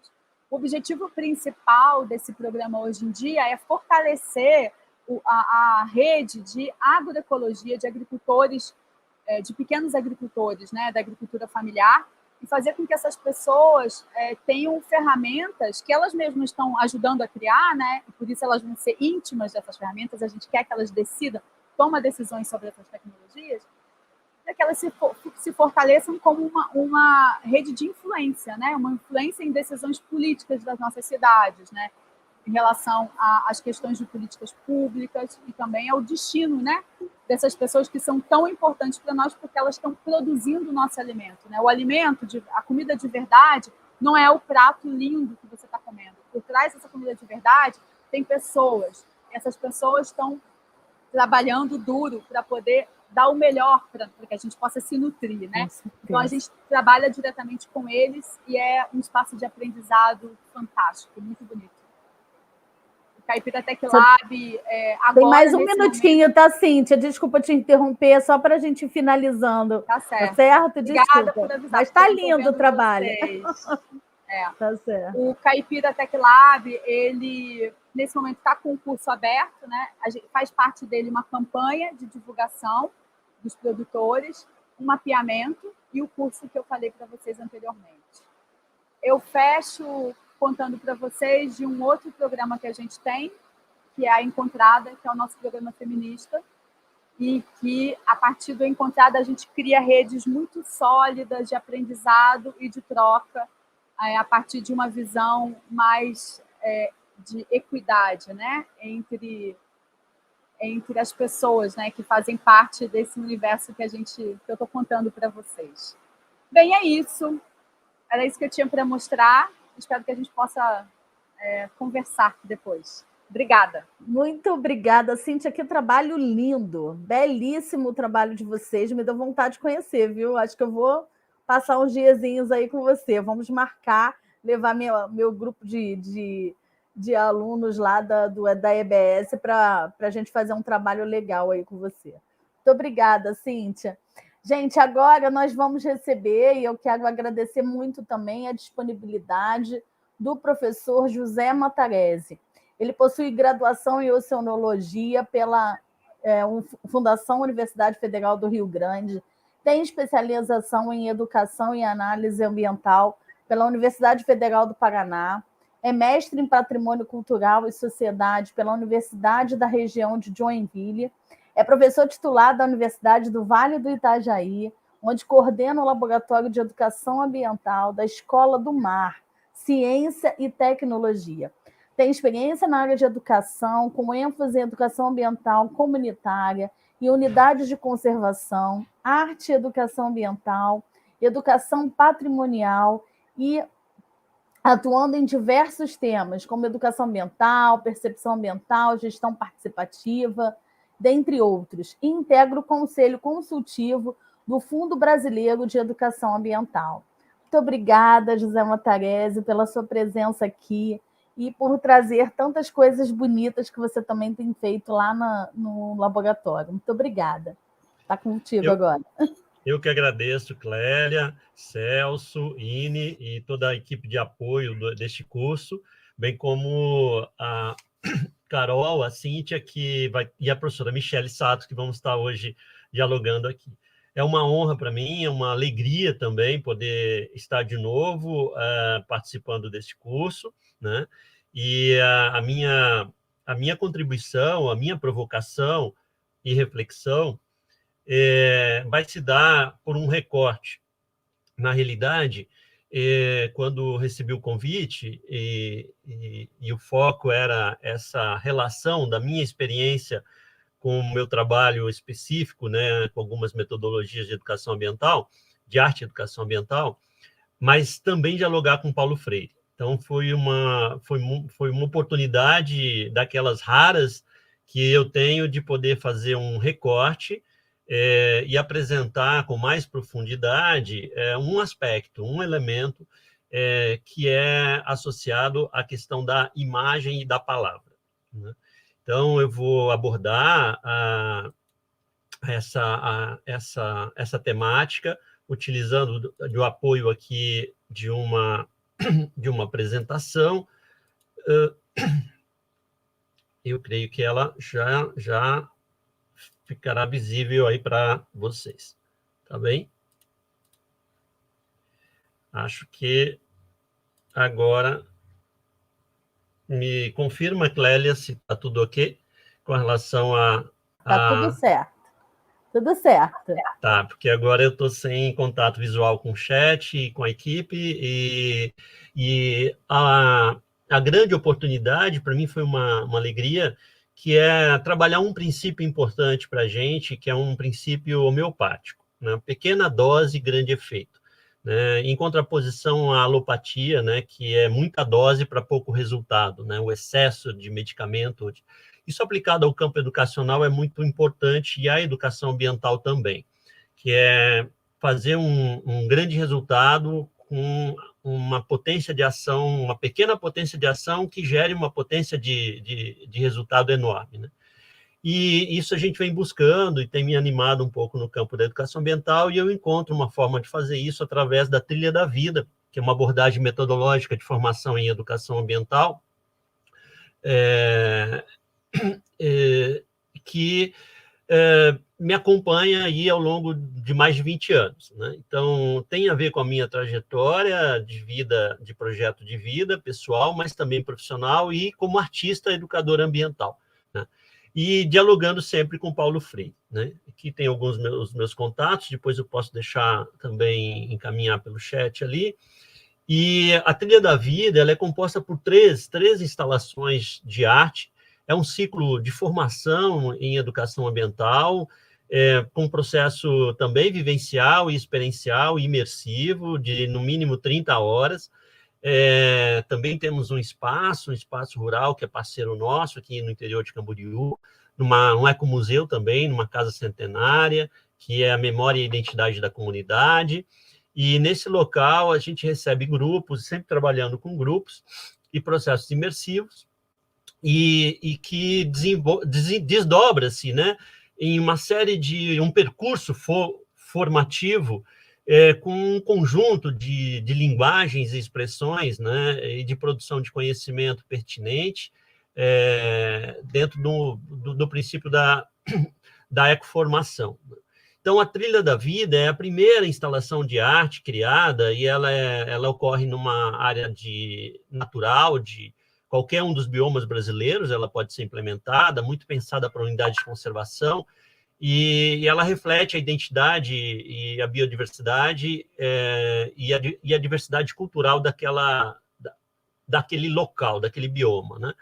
Mas nem sempre é possível as pessoas vivenciarem a Trilha da Vida, envolve uma logística, um deslocamento. Então, a gente avançou para uma outra instalação de arte e ciência, muito mais simples de ser implementada e mais rápida também, e que exige uma equipe de apoio e técnica bem menor, que é o Caminho de Encontros Descobertas, e pode ser aplicado em áreas urbanas, parques, praças, jardins, qualquer gramado, qualquer espaço verde, é possível fazer a instalação e propiciar essa performance coletiva de construção de conhecimento sensível e inteligível, né? E nem sempre é possível, quando chove, atender as duas dimensões, ou mesmo o deslocamento, ou não tem essas condições na diversidade de situações e realidades brasileiras. Então, a gente desenvolveu a Vida Secreta dos Objetos, que é uma outra instalação para o ambiente da sala de aula, um grande desafio, conseguir os mesmos resultados que a gente tem conseguido na Mata Atlântica, ou numa área verde, num espaço, numa sala ao ar livre, né? Mas no ambiente da sala de aula, na realidade dura desse quadrado com carteiras e mesas e lousa, né? Via de regra. Então, a gente conseguiu e desenvolveu a Vida Secreta dos Objetos. Cada uma dessas instalações leva um nome e ela tem uma função de ser. Bom, posto isso, eu vou agora apresentar aquele princípio homeopático, que é trazer um pouco a relação, então, específica da Trilha da Vida, de uma das dimensões, que é a relação entre palavra e imagem, claro, numa relação direta com Paulo Freire e seu método, e vou trazer o percurso realizado pelo Curso Internacional de Saúde e Educação Ambiental, com temática da época de 2018, das mudanças climáticas à qualidade ambiental. Faço um convite para que mergulhemos juntos nas águas de memórias e lembranças do sentido pensares da experiência propiciada pela instalação Arte, Ciência, Vida Secreta dos Objetos aos participantes do curso em 2018. Uma rede semântica de palavras, metáforas e suas imagens, que nós denominamos de mapas simbólicos e redes semânticas, né? Criados coletivamente, num diálogo com os fundamentos e princípios de Paulo Freire. Imagem se torna palavra, mas também, na nossa abordagem, as palavras se tornam imagem, potências criativas, metafóricas e da imaginação. Eu vou fazer uma fala com bastante síntese. Eu tenho apenas 15 minutos para dar conta de um percurso intenso e imersivo também, que ocorreu em 2018, para que a gente possa exercer o princípio de que um aprende com a experiência do outro. No campo da educação, Paulo Freire considerava a educação libertadora como um ato criativo por excelência. Então, a questão do ato criativo e da criatividade é um dos princípios fundantes, né, da pedagogia de Paulo Freire, e quando o homem compreende a sua realidade, pode levantar hipóteses sobre o desafio dessa realidade e procurar soluções, assim pode transformá-la com seu trabalho, pode criar um mundo próprio, seu eu e suas circunstâncias. A educação problematizadora pressupõe o exercício da criatividade. Servindo à libertação, se funda na criatividade. Reflexão e ação, né, são estimuladas, né, como ações verdadeiras dos seres humanos sobre a realidade. Responde à vocação como seres que não podem autenticar-se fora da busca e da transformação criadora. Eu estou fazendo um recorte e dando um destaque para os aspectos das linguagens artísticas e da dimensão da arte na pedagogia de Paulo Freire, né, justamente pela relação direta com a Trilha da Vida e com o tema dessa aula de hoje do curso. Né. Então, as linguagens artísticas em Paulo Freire, né, já eram reconhecidas, né, e como inicializadoras dos processos de descoberta na educação popular, sendo comum em seu trabalho a incorporação de imagens, a partir das quais os educandos metaforizavam e ressignificavam suas vidas e suas lutas. Castel, 2007. E essa relação é muito importante para a gente, né? Destacar e refletir um pouco sobre essas linguagens artísticas que foram fundantes na abordagem de Paulo Freire. Outra dimensão importante, tanto para Paulo Freire como para a gente, é as metáforas, né? Metáfora, para a maioria das pessoas, um recurso da imaginação poética e um ornamento retórico. É mais uma questão de linguagem extraordinária do que de linguagem ordinária. Mais do que isso, a metáfora é usualmente vista como uma característica restrita à linguagem, uma questão mais de palavra do que de pensamento ou ação. Por essa razão, a maioria das pessoas acha que pode viver perfeitamente bem sem a metáfora. Nós descobrimos, ao contrário, que a metáfora está infiltrada na vida cotidiana, não somente na linguagem, mas também no pensamento e na ação. Nosso sistema conceptual ordinário, em termos do qual não só pensamos, mas também agimos. É fundamentalmente metafórico por natureza. Lakoff e Johnson, nas suas pesquisas e hipóteses, mostram o quanto a palavra e a metáfora são importantes, não só na forma de pensar, mas do agir e de transformar o mundo, né?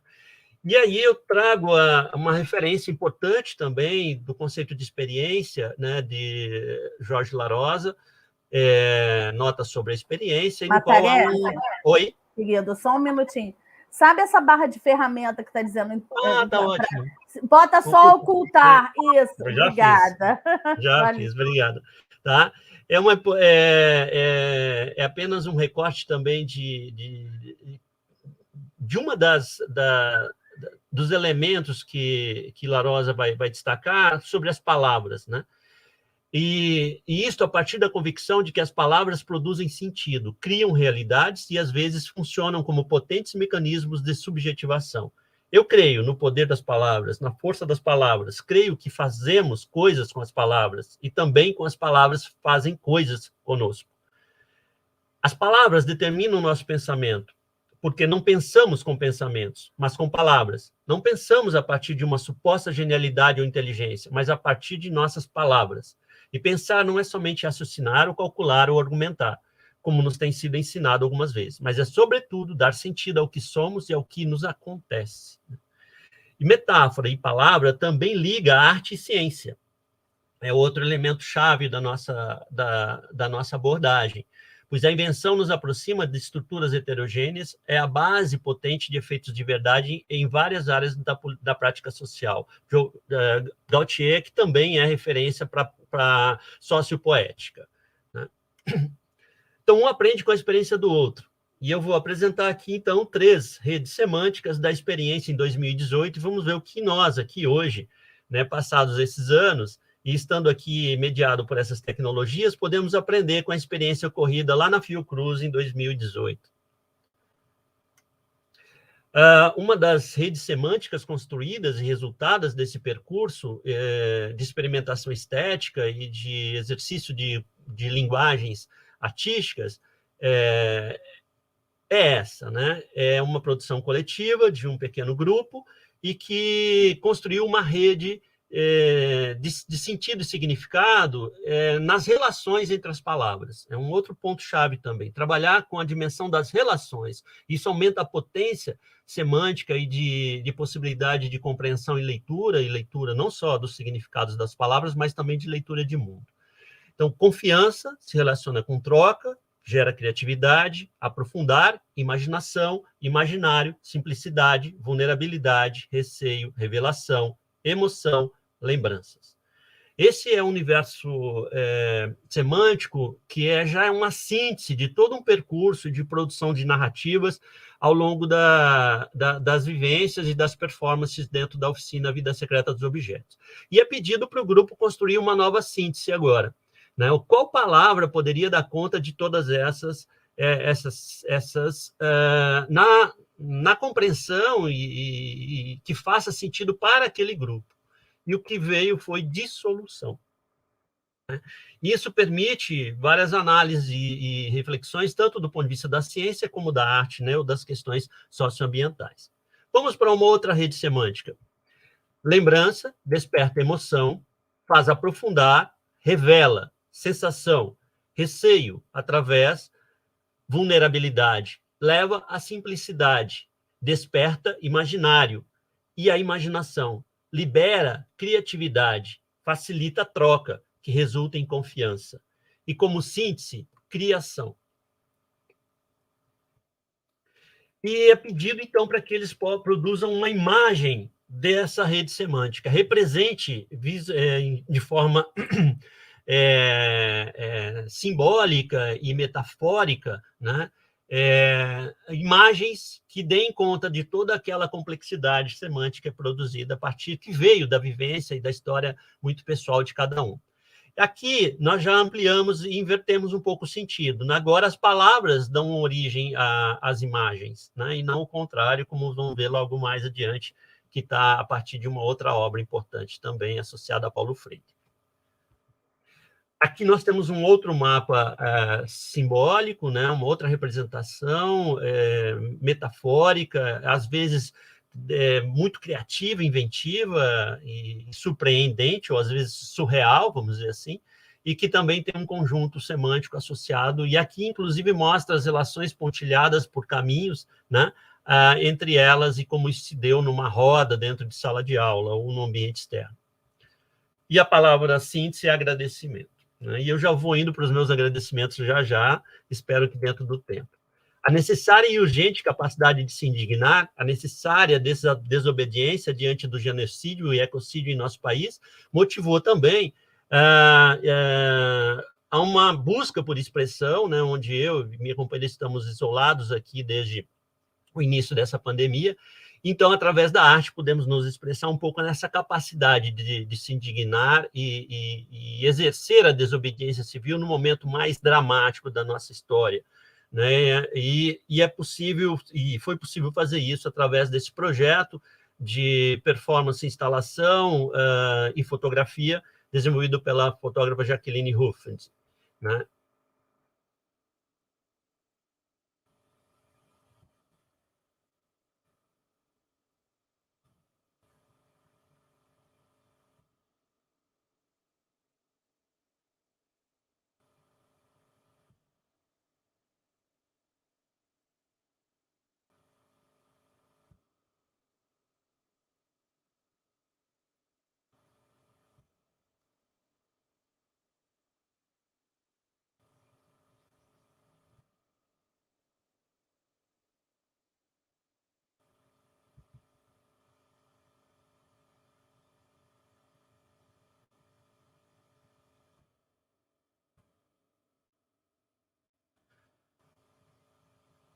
Existe esse trabalho, está nas redes, né, Instagram e Facebook, eu vou deixar os contatos, e também existe alguns vídeos e material que desdobra isso, que está em fase ainda de elaboração de um livro também, tá?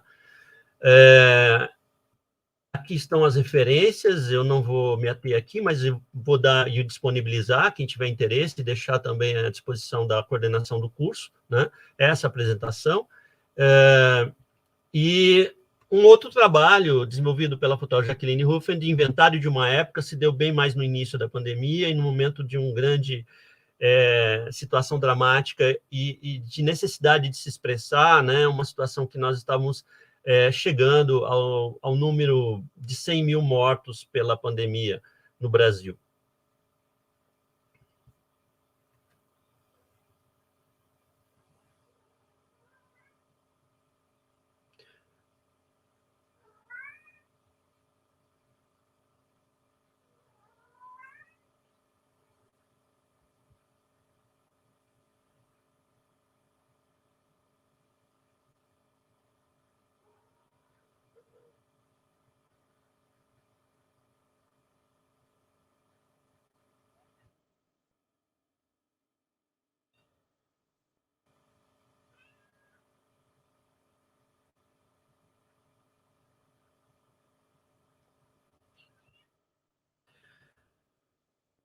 Bom, são alguns textos, imagem, texto é fundamental e expressa, né?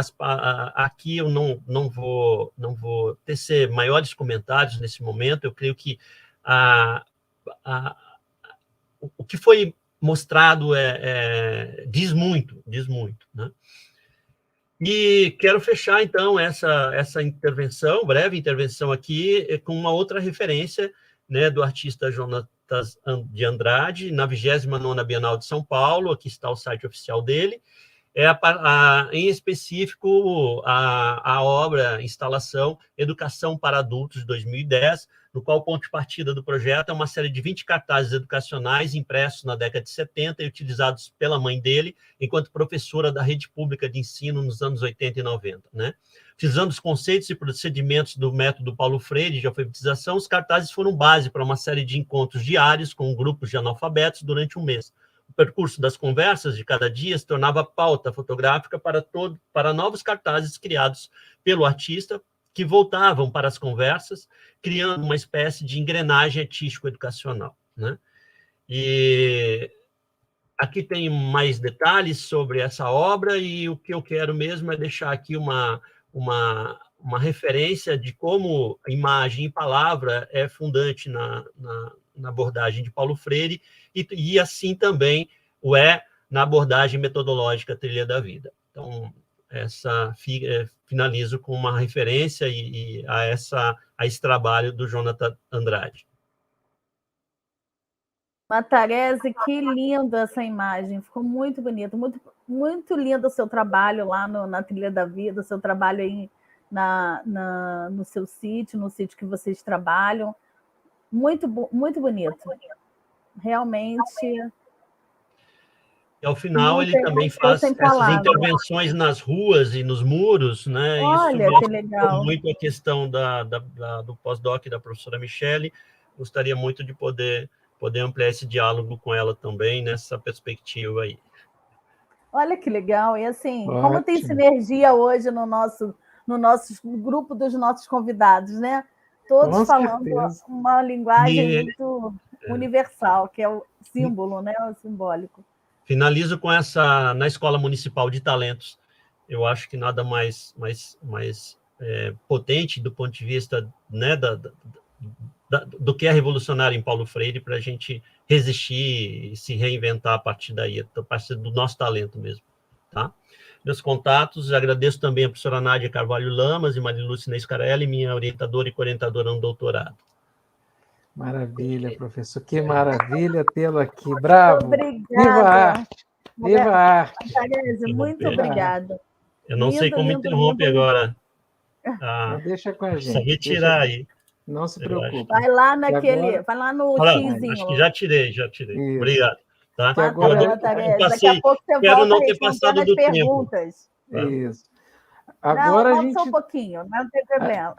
A gente tem a imensa satisfação de chamar aqui a professora Michele Sato. Michele, que honra tê-la aqui conosco no dia de hoje, no encerramento, nosso grande finale, a oportunidade de te ouvir. Michele, que é uma referência na educação ambiental, mas que ela traz para a educação ambiental um aspecto importantíssimo que é da arte. Eu, pelo contato com a Michele, me estimulei a pensar a arte e a fazer arte, a escrever poesias, a pintar, fotografar, coisas que eu gostava como hobby, mas que, a partir do contato com a Michele, foi ganhando consistência e relação com a educação ambiental. Então, é imensa alegria de ter Michele aqui conosco hoje. Michele é uma companheira da caminhada e que, durante a caminhada, vai nos inspirando, vai nos encharcando de boniteza. Muito obrigado, Michele, pela tua presença aqui conosco. Estamos aqui, Ine, Clélia e eu, muito felizes de ter você aqui conosco. Muito obrigado, Michele.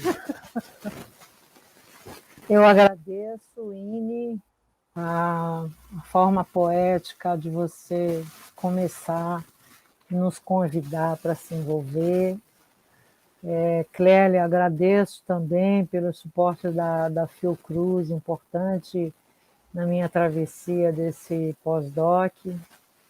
E ao meu irmão, Celso, né, que é mais do que um amigo querido, mas virou um irmão muito maravilhoso. E agora essa notícia maravilhosa que o Matarese deu em público, que vocês são testemunha, que vai vir fazer o pós-doc aqui comigo. Né? A gente só tem a ganhar com essa gente linda, como o Celso, que já veio aqui, o Matarese e tantas as outras pessoas. Agora está vindo o Felipe Leargues aqui também fazer, ano que vem, o pós-doc. Eu fiquei com medo de cair, porque eu usei esse StreamYard nas últimas semanas, e todas as vezes que eu usei o StreamYard, eu caía umas 50 vezes sem exagero. Então, eu gravei hoje de manhã a minha fala para evitar qualquer tipo de burocracia, né? Aí eu vou pedir para o Celso colocar, e são 17 minutos, e depois desse vídeo eu retorno para a gente bater um papo, agradecendo a apresentação da Clélia, que trabalho fantástico, e do Matarese, né? Que coisa louca, e da... Puxa vida, que deselegância minha, mas eu esqueci o nome da primeira apresentação. Todas as apresentações muito lindas, muito bonitas, e é uma honra estar aí nesse hall dessa gente bonita. Então, vou pedir para o Celso colocar o vídeo e estou aqui para o debate.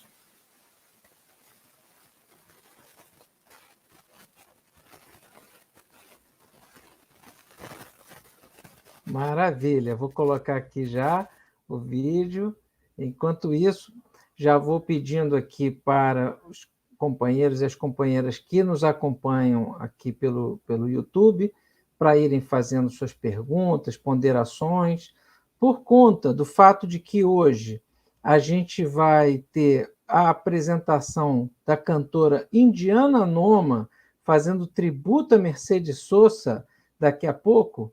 A gente vai ter um tempo bem exíguo para debates, porque ela tem uma apresentação logo em seguida, mas a gente se compromete aqui a fazer o encaminhamento, né, das perguntas aos participantes aqui, a todos os que estiveram, e todos e todas que estiveram aqui conosco hoje, e a gente aí se compromete a fazer esse encaminhamento e fazer as pontes para que vocês tenham as respostas, os comentários, e a gente seguir conversando, tá bom? A gente vai fazendo essa ponte, mas o importante mesmo no dia de hoje é que a gente tem a oportunidade de estar aqui trocando. Espera aí que eu já vou compartilhar a tela aqui, aprendendo a fazer essas coisas, gente. Vamos lá. Compartilhar a tela, uma janela. Cadê o som? Tem que ter o som. Espera aí. Lá vamos nós. Aqui.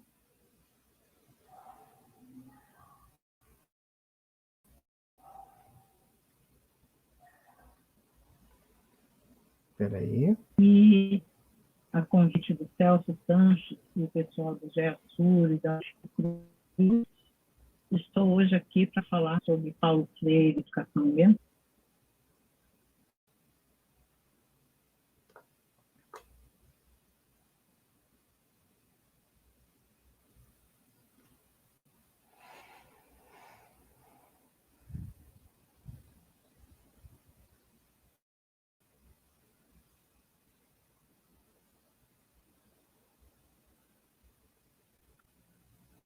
Olá, eu sou Michele Sato, sou da Universidade Federal de Mato Grosso, e a convite do Celso Sanches e o pessoal do GEASUR e da Fiocruz, estou hoje aqui para falar sobre Paulo Freire e educação ambiental, e considero um enorme desafio, porque tanta gente já falou sobre Paulo Freire, tantos nomes especialistas, tantos livros publicados, artigos, debates, conceitos. E então é um baita desafio falar alguma coisa nova sobre Paulo Freire. Contudo, vou trazer uma experiência que tivemos no interior de um projeto e acredito que esse projeto consiga trazer um pedaço do mundo, porque quem muda o mundo, muda o mundo inteiro. Então, fico feliz do GPEA fazer parte desse imenso curso de educação ambiental, de base comunitária e ecologia política da América Latina. O nosso projeto começa no Pantanal, nas áreas úmidas, e foi feito o INAU, Instituto Nacional de Ciências de Áreas Úmidas, um vasto programa internacional com inúmeros pesquisadores do Brasil, fora do Brasil, e com 5 laboratórios principais. Aqui vocês podem ver que 4 são das chamadas áreas duras, áreas hard, e apenas um laboratório mais social, Laboratório de Educação e Cultura, que esteve sob a minha coordenação, com diversas outras pesquisas. Nós, no caso específico do GPEA, trabalhamos com fenomenologia, e a fenomenologia, para a gente, ela é... Estou dando tilt aqui. Ela é a metodologia que nos embasa, né, nos orienta, porque partimos da premissa que o mundo não é, o mundo está sendo. Nada é conclusivo, estamos sendo ainda gerado, e a gente, portanto, somos seres inacabados, inconclusivos, em plena fase de aprendizagem. A base da nossa pesquisa, da UFMT, é uma base muito linda, principalmente na cheia, quando tem água, a gente dorme nessa estrutura em cima da água e a gente dá a impressão que está dormindo em cima das águas, a gente ouve o barulho dos bichos das águas. E o Pantanal é super rico do ponto de vista natural e do ponto de vista cultural, com uma riqueza singular, gastronômica, de festejo, de mitos, de causos, assombrações e tantas outras histórias belas que eles têm para contar para a gente cotidianamente. E a paisagem é exuberante, né? A gente fica quase sem fôlego, ainda é uma área úmida super conservada, patrimônio da humanidade pela Unesco. Escolhemos São Pedro de Jonzelândia porque trabalhamos com o conceito de justiça climática e compreendemos que todo problema ambiental causa também um problema social, e trabalhar com a questão da dimensão climática implica em trabalhar com grupos sociais que estão em situação de vulnerabilidade, e o Pantanal, por ser uma área de seca e cheia, a falta d'água, que é o principal perigo, risco, e a queima, afeta toda a biodiversidade, e a biodiversidade inclui aí o ser humano também, e toda a cadeia cultural acoplada ao ser humano.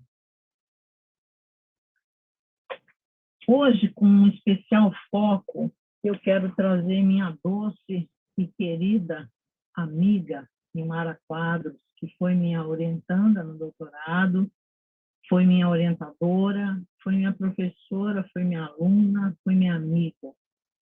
De muitos abraços, de muitos choros, de muitas emoções, e até hoje a gente continua muito amiga. E ela, o destaque a tese dela foi porque eu acompanhei bastante a pesquisa da Imara quando ela ia para o Pantanal, e a gente conversava muito em campo.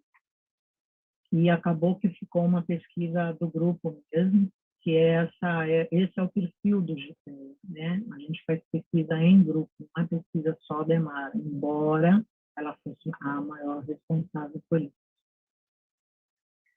E a gente entende que ela escolheu trabalhar com os canoeiros porque queria descobrir com ele e queria, sobretudo, lutar junto com ele, né, sobre essa face do crime ambiental e dos danos ambientais.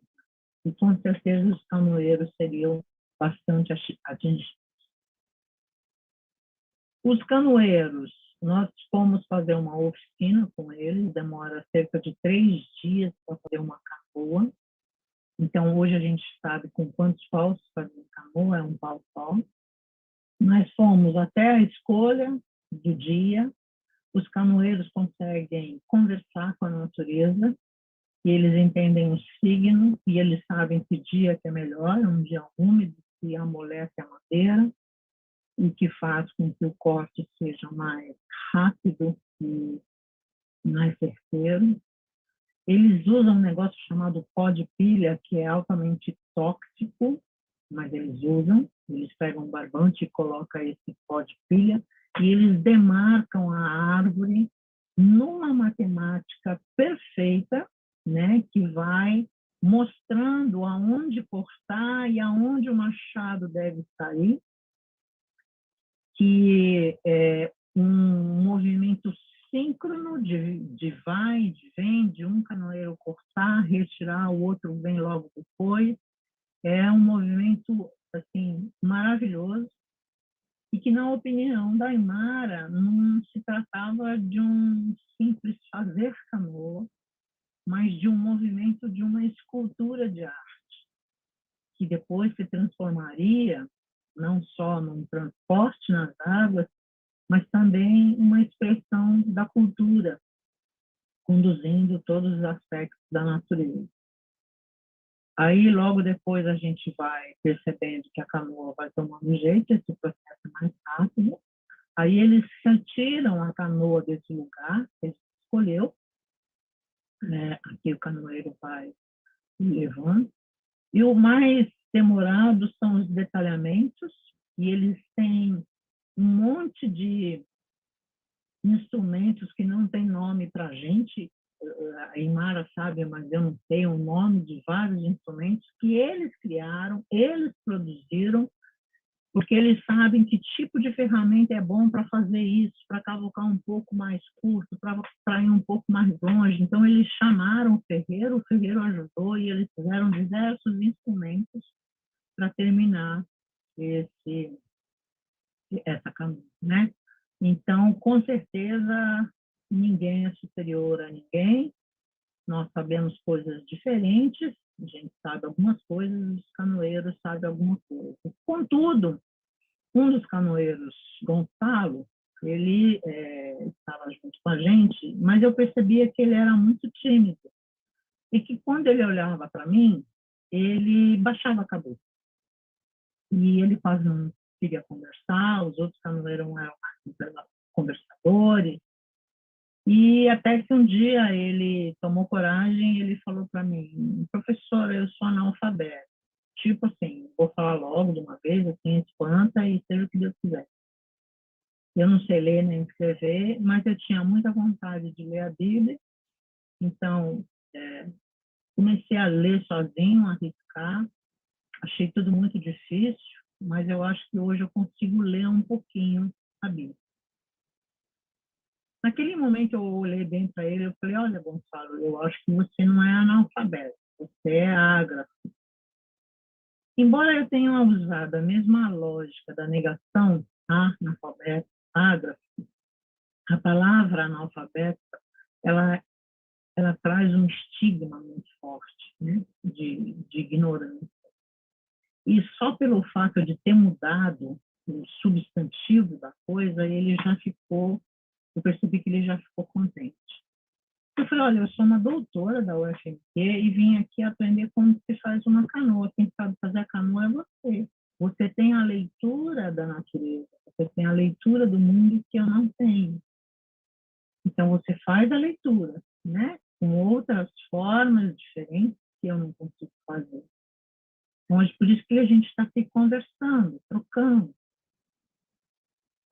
eu consegui, dias depois, um CD com Cid Moreira declamando a Bíblia, e a gente levou para ele, e ele disse para mim que ele escutava e que ele estava lendo errado, que o que o Cid Moreira estava lendo era o mais certeiro.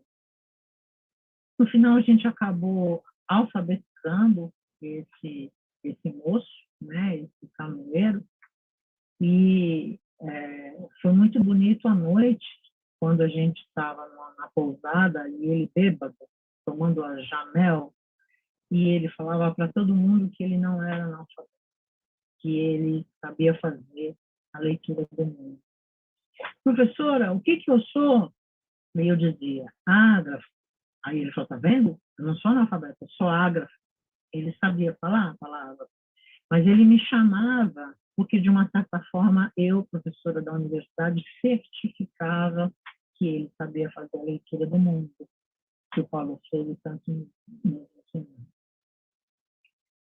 A concepção crítica do analfabetismo, se a gente perguntar hoje para o governo Bolsonaro, né, é uma erva daninha que nem precisa ser arrancada, porque essa é uma expressão que separa, que segrega mais a realidade social.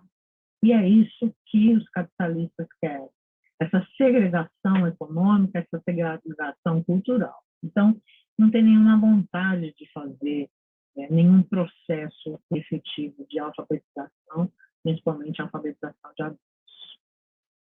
E Mara, com os depoimentos e as fotografias tiradas por ela e seu filho, quadros, ela fez um caderno pedagógico, e fiquei muito feliz porque a capa é um desenho que eu fiz no caderno e ela usou para o caderno dela.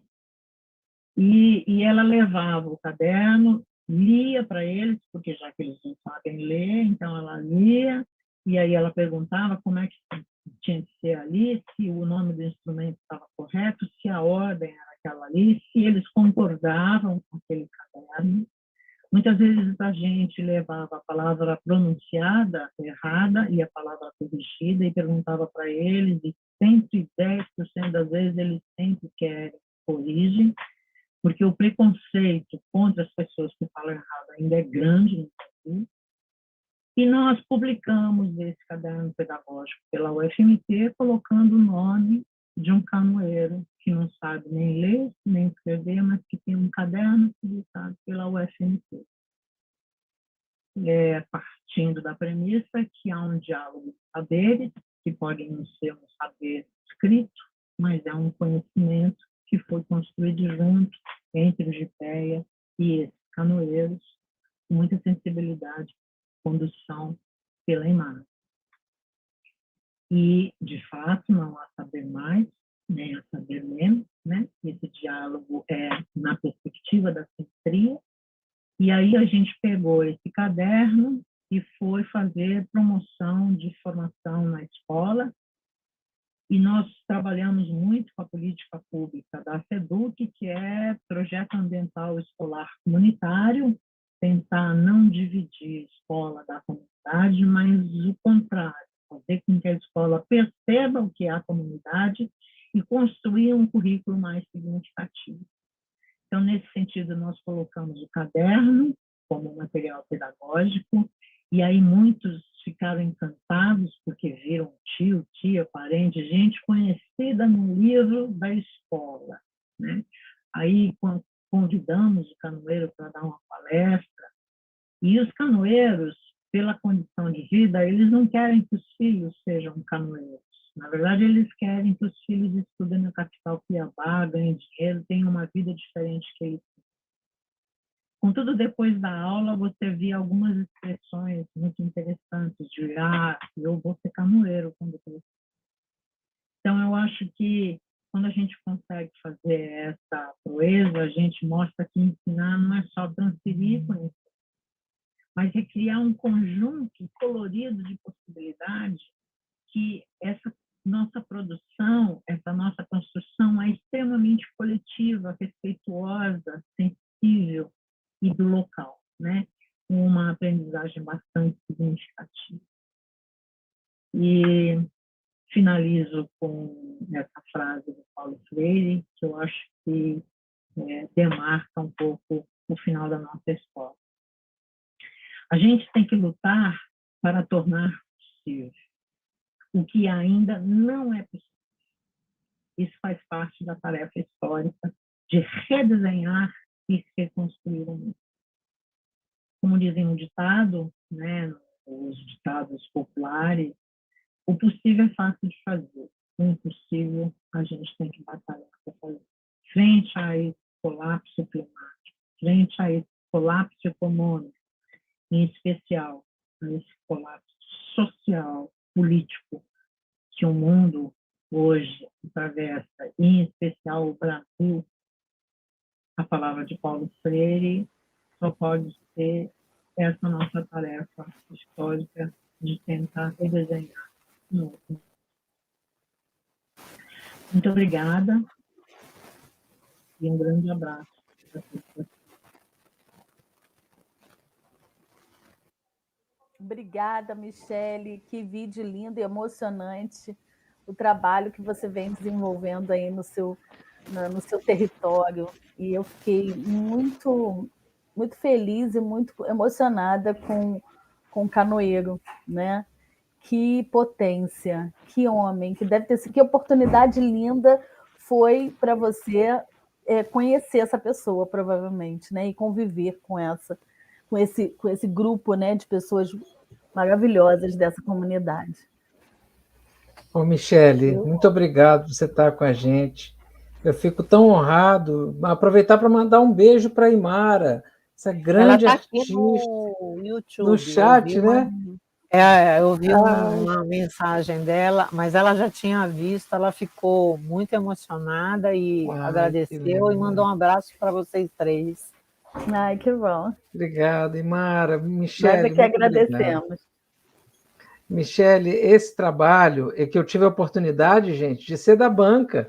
É um trabalho que está disponível e eu recomendo que vocês conheçam o site do GPEA. A gente vai botar aí no chat para vocês pesquisarem, verem. Tem muito material, tem farto material. A gente está com uma situação aqui de tempo, Michele, que nós já estamos com a nossa cantora para fazer tributo a Mercedes Sosa. Estou muito feliz com essa finalização, juntando a sua voz, que tanto nos inspira na educação ambiental, com essa pessoa muito especial, que é indiana, que eu já vou chamar aqui para estar conosco, que tem uma história linda com Paulo Freire também. Então, já eu chamo ela aqui. Mas avisar aqui a todas e todos que nos acompanham pelo chat que a gente, por conta do horário e por conta da gente ter se atrasado um pouco hoje, a gente não vai conseguir fazer um debate mais longo, enfim, não vai conseguir fazer o debate. Mas isso não quer dizer que ele não vai acontecer. A gente vai aqui se comprometer em mandar as perguntas todas separadas, selecionadas para as participantes e o Matarese também, e a gente bota isso lá e continua esse debate no nosso campus virtual. Então, podem continuar fazendo perguntas, comentários, podem ir colocando aí no chat, que a gente vai coletar tudo isso, né, Clélia? Por favor. Isso. Deixa eu falar. E outra coisa, a gente vai ficar aberto o campus virtual até dia 30 de novembro. Importante, vocês podem continuar colocando as suas presenças lá no campus virtual, pode continuar assistindo às aulas e passando todos os... aproveitando para fazer o trabalho até o dia 30 de novembro. E no dia 30 de novembro, tem até esse dia também para colocar o trabalho final. Né? Esse trabalho final vai fazer parte de um livro que será feito com todas as atividades que nós desenvolvemos aqui no nosso curso. Lá no campus virtual, a partir de amanhã já vai estar aberto, amanhã não, desculpa, a partir da semana que vem, no dia 5/11, já vai estar aberto o item do trabalho final, para vocês já começarem a colocar, já começarem a produzir os materiais, tá certo?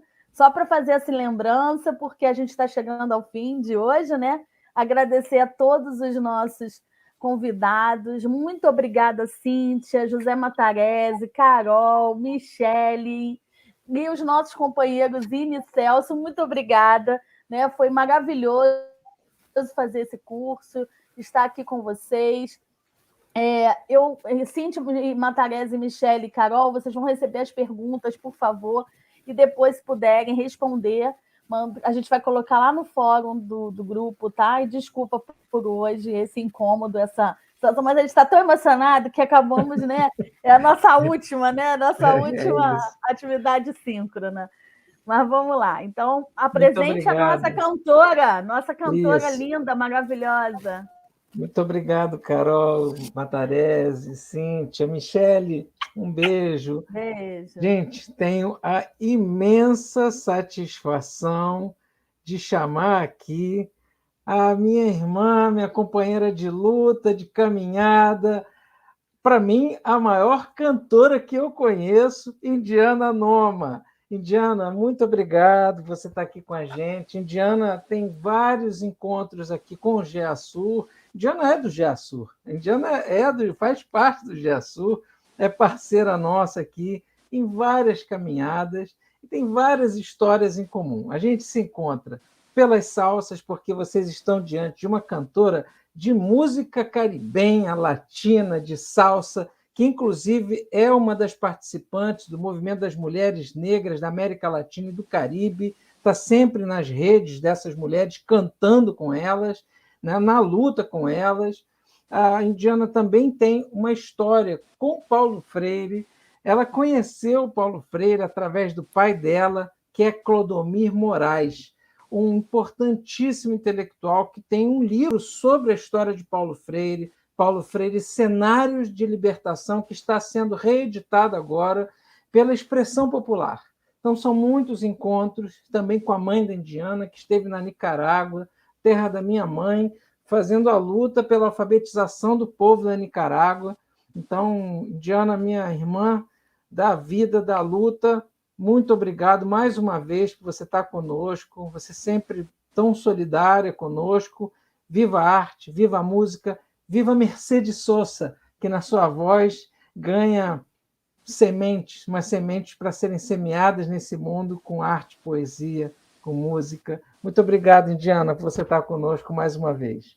Querido Celso, obrigada, gratidão mesmo por esse convite para encerrar esse curso que tem uma expressão gigantesca, né? A gente fica cada vez mais impressionado com o crescimento desse curso. Obrigada a todos vocês participantes que estão aqui, que assistiram essas palestras, aliás, que fala da Michele, né? Que coisa espetacular, né? E eu lembrei muito do Paulo Freire, né? De todas as histórias familiares que a gente tem com ele, em especial porque meu pai foi companheiro de cela de Paulo Freire quando eles foram presos em Recife, né? Ele foi parceiro de cela por essa época de prisão durante a ditadura militar e depois acabaram se tornando amigos de uma vida. Então vocês podem encontrar muito material no Google falando de cartas que o Paulo Freire escrevia para Clodomir Santos de Moraes, meu pai, que citam muita coisa relacionada às teorias que eles elaboraram durante o momento de prisão. E esse livro que o Celso se referiu acabou de ser lançado pela editora Expressão Popular, com material inédito sobre o Paulo Freire, tá? Então vale a pena vocês darem uma olhada, baseado em toda essa intimidade de vida que meu pai teve com ele, e que 40 dias antes da morte de Paulo Freire, eles tiveram um último encontro lá em Rondônia, quando eles colocaram muita conversa em dia, discutiram as teorias, já que meu pai também fez a teoria da capacitação massiva, e, no caso, o Paulo seguiu o primeiro rascunho da teoria do oprimido, foi mandado para o meu pai, então, na época. Esse tipo de coisa, esse tipo de história que está contida nesse livro, Cenários da Libertação, Paulo Freire na prisão, no exílio e na universidade. Eu recomendo que vocês procurem a editora Expressão Popular, onde esse livro está acessível a todo mundo, com preço acessível também, já que se trata de uma editora que tem, por interesse, libertar conhecimento. E esse foi a segunda edição desse livro, agora abrangente e sendo capaz de atingir a todos que procurarem. Bom, o que mais, né, Celso? Você me deixou aqui sozinha na tela, eu estou aqui fazendo um monólogo, mas eu vou aproveitar para então agradecer mais uma vez esse convite do GEASUR e fazer o que eu vim fazer aqui, que é o tributo a Mercedes Sosa para a gente celebrar a América Latina. Você me jogou aqui, eu falei, gente, então, né? Tá tudo bem? Gente, olha, esse livro eu conheço, o livro Cenários da Libertação, é um livro com material inédito de Paulo Freire. É algo assim, paradigmático, importantíssimo para quem ama Paulo Freire conhecer esse trabalho. E encerrar esse curso dizendo dessa novidade, que, na verdade, é a história de Paulo Freire contada por um ponto de vista, num momento muito peculiar e dolorido de sua vida, que é transformado em um livro que é uma potência para ver, ou é esperançar na prática. Nós vamos recomendar muito, vai estar disponível o link aqui no chat, em vários canais do GEASUR, a gente vai divulgar e, obviamente, também faremos o lançamento na Unirio. Tá? Então, Diana, eu vou te deixar aí, porque senão a história é comprida. Vamos lá, vamos então celebrar a unidade latino-americana com um hino da nossa América Latina, cantado por ela, pela voz do sem voz, Mercedes Sosa.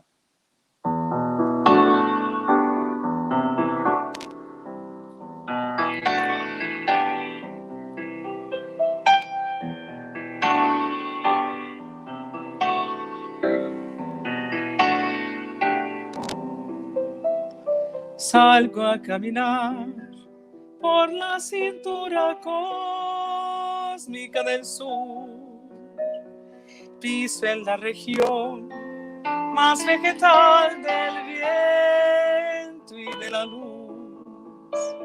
Siento al caminar toda la piel de América en mi piel y anda en mi sangre un río que libera en mi voz su caudal.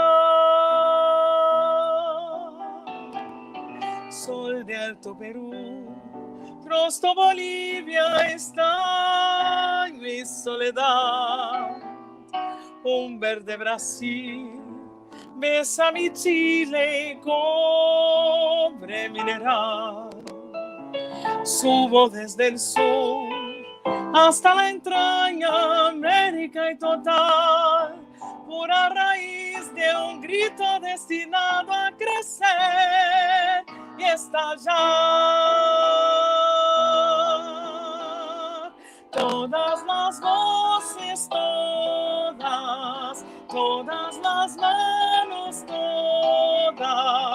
toda la sangre puede ser canción en el viento. Canta conmigo, canta, hermano americano,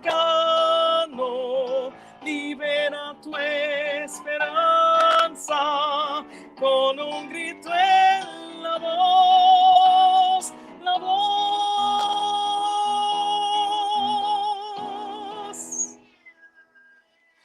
E a minha gata resolveu cantar junto, porque afinal de contas ela também é GEASUR. Muito bem. Eu sigo aqui. Ah, você voltou, Celso. Meu querido amigo. Eu sigo aqui. Você ia falar alguma coisa? Não sei. Eu estou sem ar, sem fôlego, né? Nossa, até a minha eu gata não falei que a maior cantora que eu conheço está aí, olha, que voz, né? Que voz linda, maravilhosa, e que potência, que mensagem, né? Eu vou aqui para os bastidores, Diana.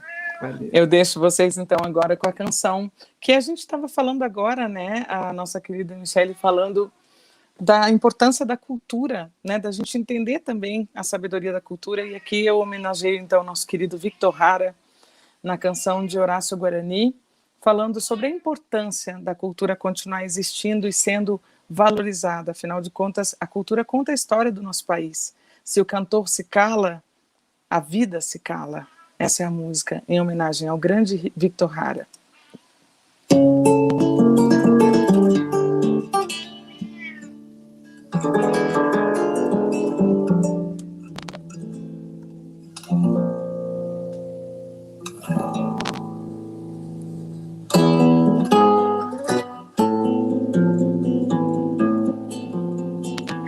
Si se cae cantor, calla la vida, porque la vida misma es todo un canto. Si se calla el cantor,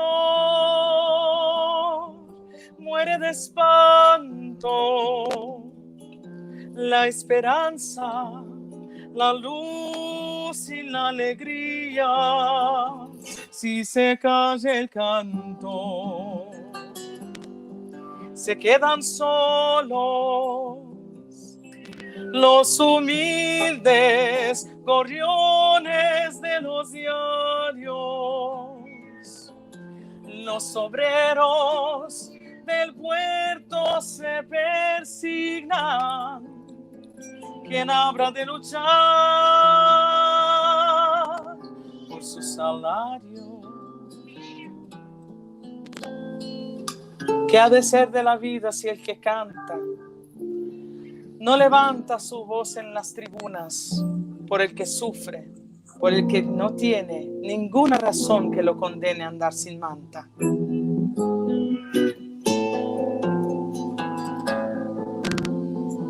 Si se calla el cantor,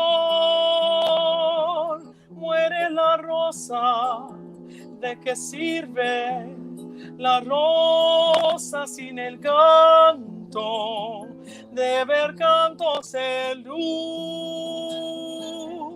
sobre los campos, iluminando siempre a los de abajo. Que no calle el canto, porque el silencio cobarde apaña la maldad que lo oprime. No lo saben los cantores de agachadas, no callarán jamás de frente al crimen. Que se levanten todas las banderas cuando el cantor se plante con su grito.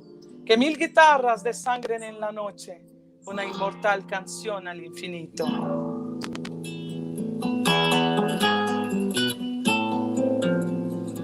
Si se calla el cantor, calla la vida.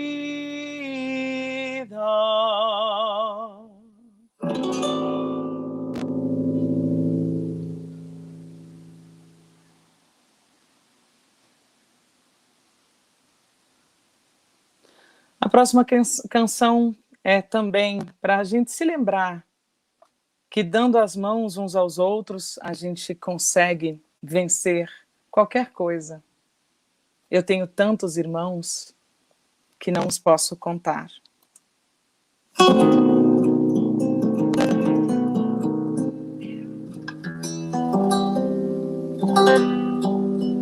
André Siqueira ao violão.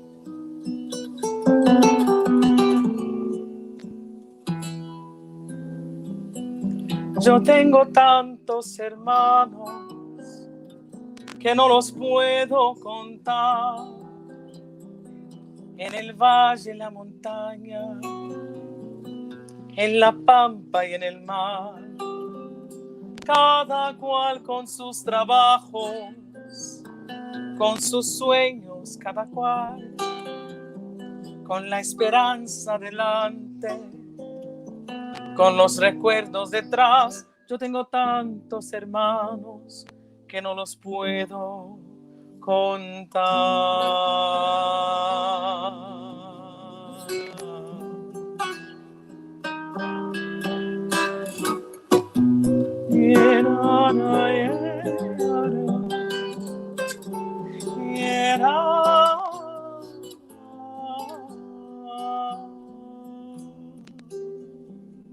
Gente de mano caliente, por eso de la amistad, con un lloro para llorarlo, con un rezo para rezar, con un horizonte abierto que siempre está más allá. Y esa fuerza para buscarlo con tesón y voluntad.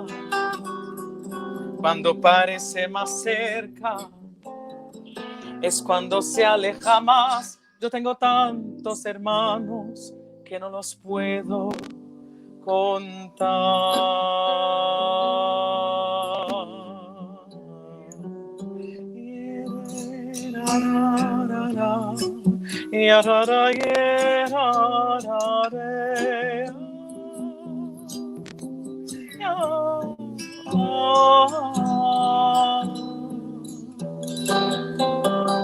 Y así seguimos andando, curtidos de soledad. Nos perdemos por el mundo, nos volvemos a encontrar. Y así nos reconocemos por el lejano mirar, por las coplas que mordemos, semillas de inmensidad. Yo tengo tantos hermanos que no los puedo contar, y una hermana muy hermosa que se llama libertad.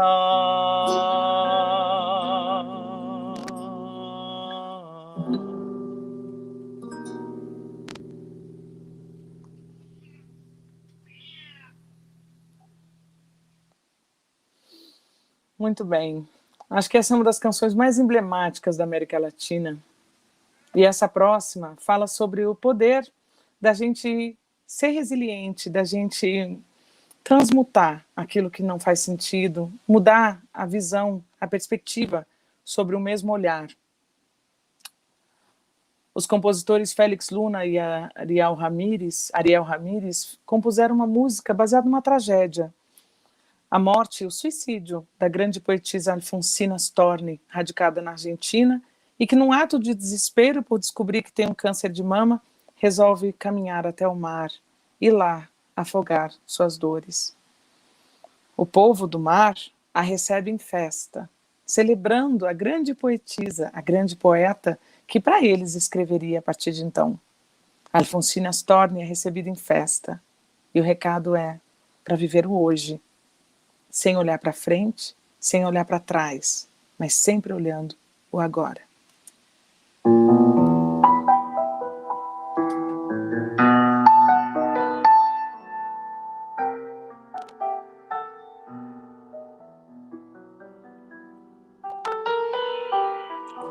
José Cabreira ao piano.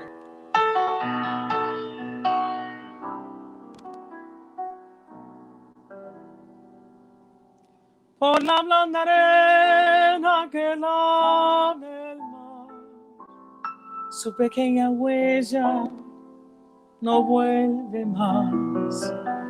Un sendero solo de pena y silencio llegó hasta el agua profunda. Un sendero solo de penas mudas llegó hasta la espuma. Sabe Dios que angustia te acompañó, que dolores viejos cayó tu voz para recostarte arrullada en el canto de las caracolas marinas. La canción que canta en el fondo oscuro del mar, la caracola. Te vas, Alfonsina, con tu soledad. ¿Qué poemas nuevos fuiste a buscar? Una voz antigua de viento y de sal te requiebre el alma y ya está llamando, y te vas, hacia allá como en sueños, dormida Alfonsina, vestida de amor.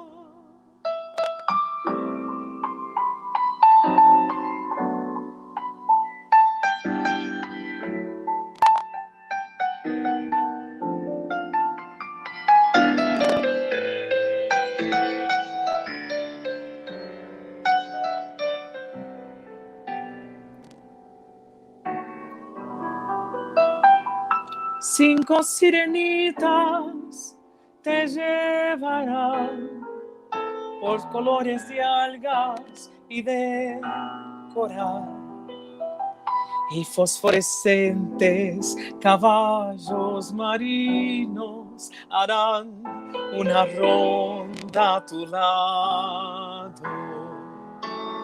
y los habitantes del agua van a jugar pronto a tu lado. Bájame la lámpara un poco más, déjame que duermas, nodriza en paz. Y si llama a él, no le digas que estoy, dile que Alfonsina no vuelve. Y si llama a él, no le digas nunca que estoy, di que me he ido. Te vas, Alfonsina, con tu soledad. ¿Qué poemas nuevos fuiste a buscar? Una voz antigua de viento y de sal te requiebre el alma, ay, ya está llamando, y te vas hacia allá como en sueños, dormida Alfonsina, vestida de mar.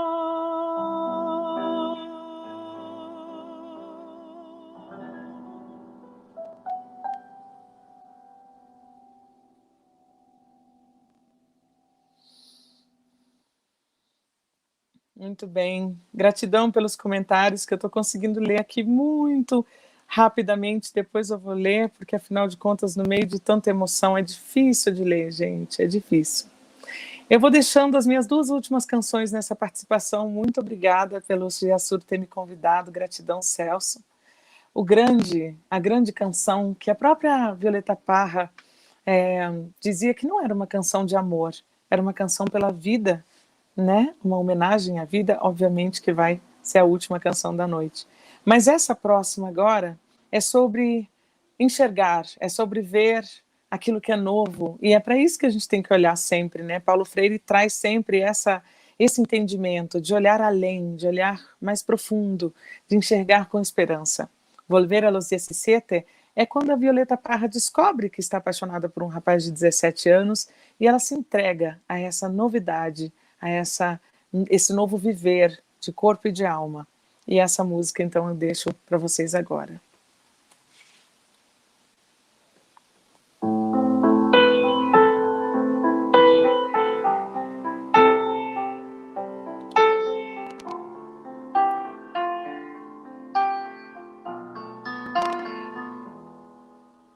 Volver a los 17, después de vivir un siglo, es como un descifrar signos, sin ser sabio o competente.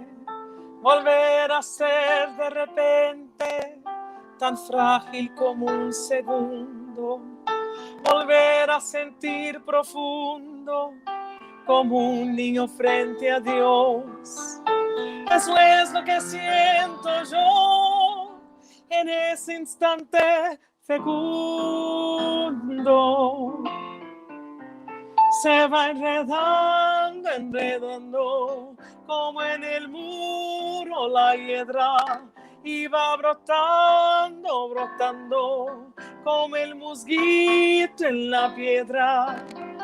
Como el mosquito en la piedra, y sí, sí, sí. mi paso retrocedido, mientras el de usted avanza y el arco de las alianzas ha penetrado en mi nido, con todo su colorido se ha paseado por mis venas y hasta las duras cadenas con que nos ate el destino. Es como un diamante fino que alumbra mi alma serena.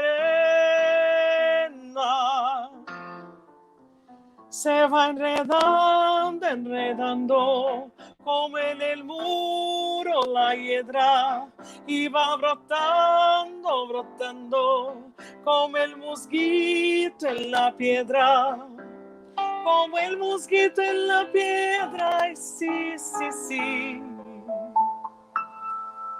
Lo que puede el sentimiento no lo ha podido el saber, ni el más claro proceder, ni el más ancho pensamiento.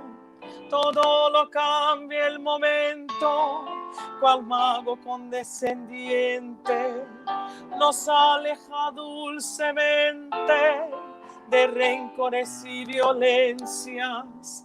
Solo el amor con su ciencia nos vuelve tan inocentes.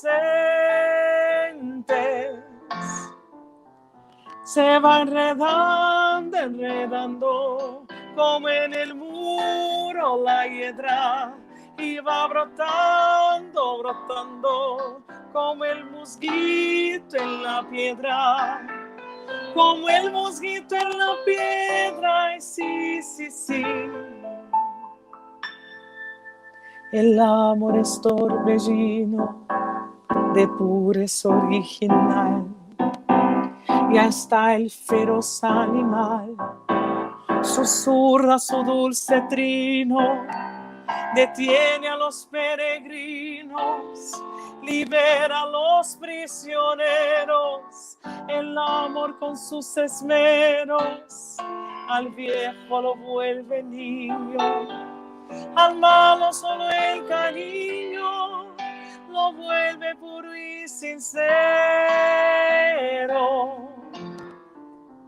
Se va enredando, enredando, como en el muro la hiedra, y va brotando, brotando, como el mosquito en la piedra. Como el mosquito en la piedra, y sí, sí, sí.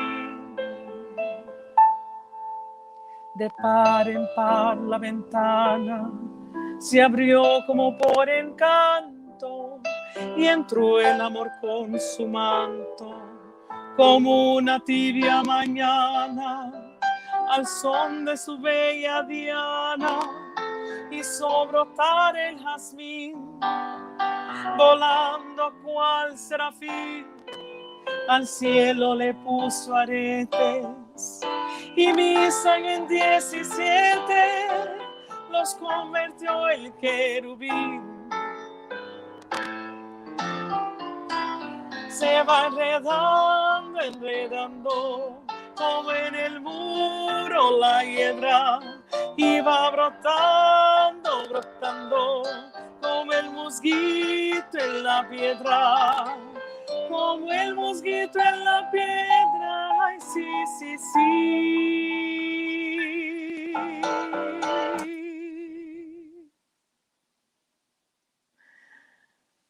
Muito bem. Gracias, gracias a ustedes. Gracias. Eu vou me despedindo de vocês, então, com a canção. Uma oração, uma oración, una reza. ¿Qué es lo que tenemos que recordar el tiempo todo de agradecer? Agradecer por todo lo que tenemos. Por absolutamente tudo que a gente tem. Desde a internet, para estar aqui nesse curso, até esses professores que estiveram aqui, organização do Celso, gratidão de toda a equipe do GEASUR. E eu fico aqui com esse hino. Graças à vida.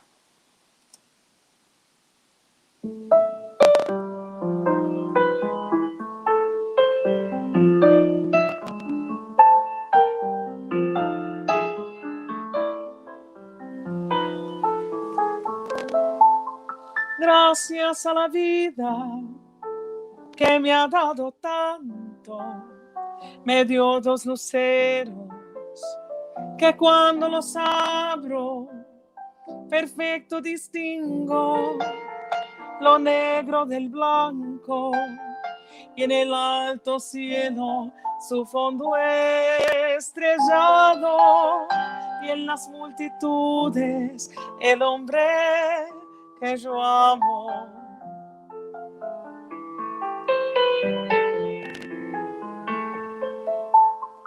Gracias a la vida que me ha dado tanto, me ha dado el oído que en todo su ancho graba noche y día, grillos y canarios, martillos, turbinas, ladridos, chubascos y la voz tan tierra de mi bien amado.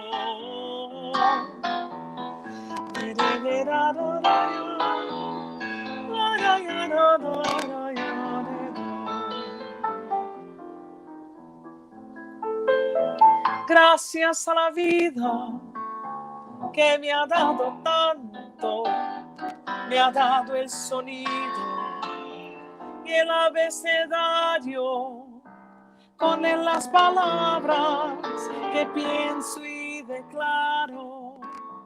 Madre, amigo, hermano y luz alumbrando la ruta del alma del que estoy amando.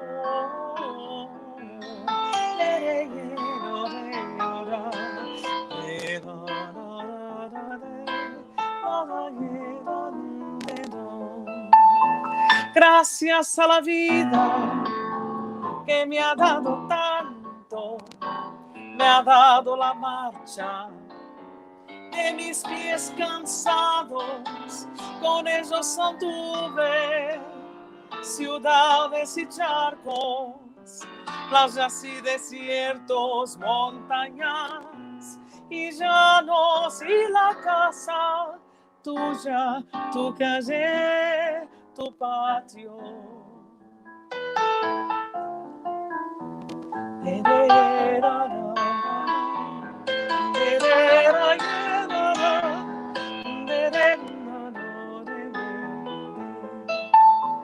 Gracias a la vida que me ha dado tanto, me dio el corazón que agita su marco cuando miro el fruto del cerebro humano, cuando miro el bueno tan lejos del malo, cuando miro el fondo de tus ojos claros.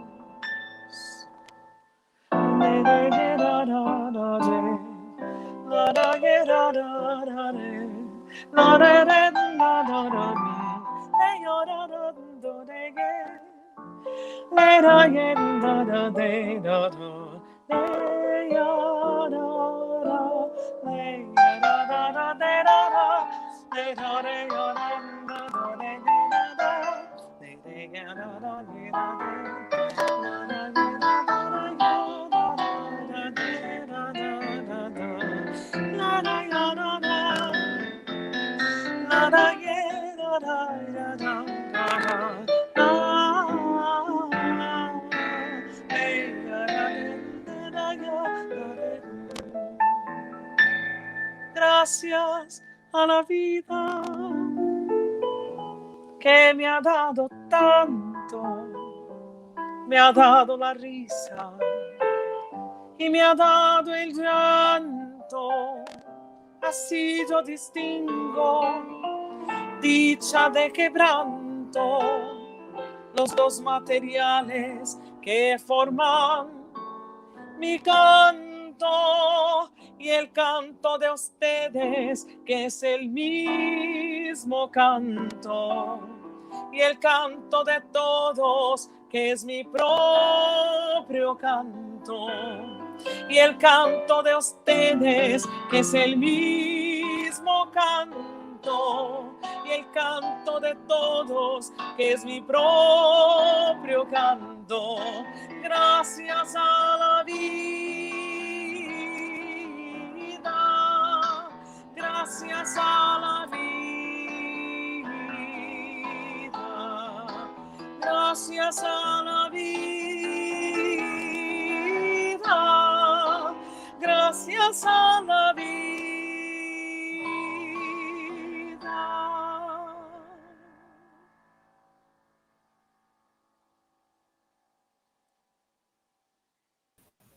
Ah, Indiana, meu Deus, que maravilha, que presente, muito, muito obrigado. A gente está muito emocionado aqui com a sua voz. Você é a voz do esperançar. Você é essa voz que representa o compromisso da gente em continuar semeando, em continuar seguindo esse sonho, essa utopia, por mais distante que ela pareça, é que nos faz caminhar. Muito obrigado, Indiana. Eu vou ler uma poesia. Celso, pelo convite. Ai, a gente agradece muito a sua parceria sempre. Você é nossa, do GEASUR. Sim, senhor. Muito obrigado, Indiana. Olha, gente, nós vamos... Um beijo, Indiana. Valeu. Vamos fazer o seguinte, eu vou ler uma poesia aqui para a gente encerrar com um vídeo do nosso parceiro, do nosso amigo, o querido Rodrigo França, militante importante aqui da luta antirracista, para nos dar um recado sobre a urgência da gente ter em mente o permanente compromisso com a luta antirracista. Então, o vídeo do Rodrigo encerra o nosso curso para dizer para a gente, não termina aqui, nós continuamos, e continuamos de pé, continuamos aguerridos com o sonho, com a esperança e no esperançar. Então, para a Indiana Noma e para todas e todos que nos acompanharam até agora, en el horizonte de América hay otra profunda. Allá donde brilla la luz del Tupã, en los caminos y senderos que caminó Ñandecí, caminos de Tupac Amaru, caminos del viejo Inca, ahí en las pedras que piso descalzo, ahí en el verde del musguito hay otra América encantada. En el horizonte de esta tierra hay otra América. Aunque te obliguen a jurar dioses, banderas y fronteras, en el horizonte de esta América hay otra. Estos dioses que prometieran salvación, pero dejaran la culpa y cumplieran la promesa del terror, aún así está en el horizonte de esta América otra, profunda, encantada. Ella brilla en las luces de las casas de las favelas fantasiadas de cielo a la noche. Está despierta en las historias de las abuelas, en los rincones, veredas y pueblitos, donde un campesino sembra sus sueños de paz. Ella está en el Pachacuti, llena de Ñujachi. Esa América profunda canta y baila con las yalorichas, en los ritmos de los tambores de sus hogares. Esta América está despierta. Ella somos nosotros, la esperanza, empuñada como huipala por guerreros chondaros, pindorámicos, zumbis, gangazumbas y dandaras. En el horizonte está Viayala y con ella la esperanza. Y esta, la esperanza, somos nosotros y nosotras. Hagamos con nuestras manos el tiempo, nuestro tiempo mismo. Com vocês, o companheiro Rodrigo França.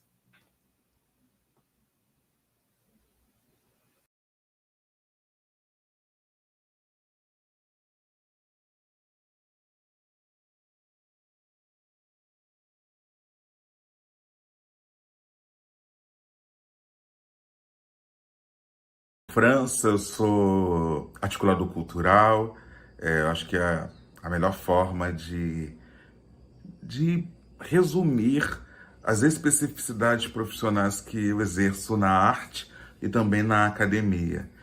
E em tudo aquilo que eu elaboro como ação, como pensamento, tem um conceito, tem um termo que é muito forte e que estabelece muito daquilo que vocês estão conversando, pesquisando, que é narrativa, e que perpetua tudo aquilo que que estabelece a nossa convivência social, né? Que é a construção, que essa construção social, que é a partir de valores e que as narrativas estão por trás, né? Narrativa é poder. Narrativa, a forma que a gente fala, a forma que a gente escreve, a forma que a gente lê. E o que está por trás disso tudo? Quem são essas mãos que ao longo de mais de 500 anos, há mais de 5 séculos, formaram conhecimento, formaram concepções, identidades e definiram aquilo que é importante ou menos importante, ou sem menor importância, né? Que definiram histórias, que definiram contextos corporais, que definiram pautas, que pautaram, estabeleceram decisões. E que olhar é esse para povos, para grupos? O que define o que é importante para pessoas, para indivíduos, para grupos, para o ambiente, para o meio ambiente? Tanto narrativa é poder, que você tem uma concentração de pessoas, de grupos, né?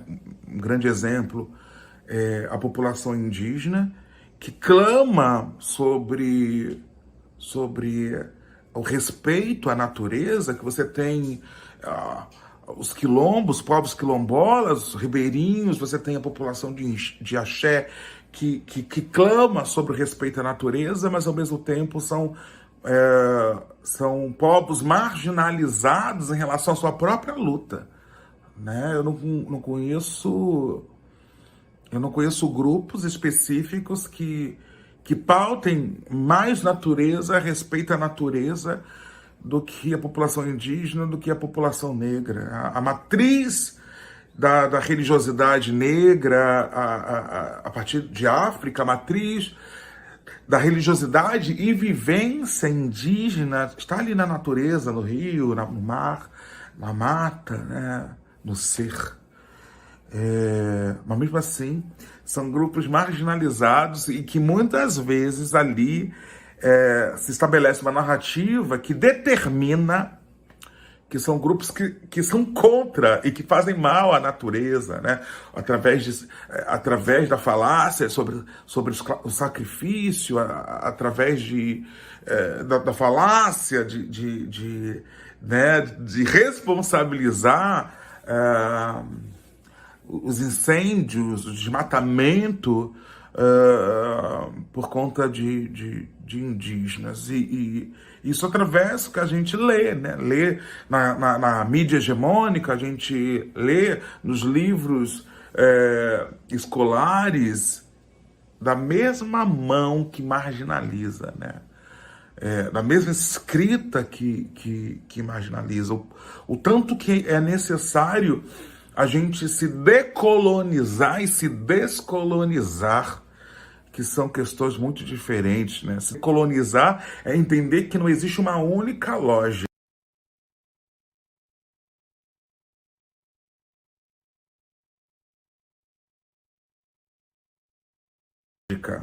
Uma única cultura, um único comportamento. Que normalmente nós, brasileiros, queremos ser o Ocidente. E se descolonizar é limpar, né? Não num sentido eugênico, mas limpar dessas reproduções hegemônicas, dessas reproduções do Ocidente. Deixar de querer ser branco.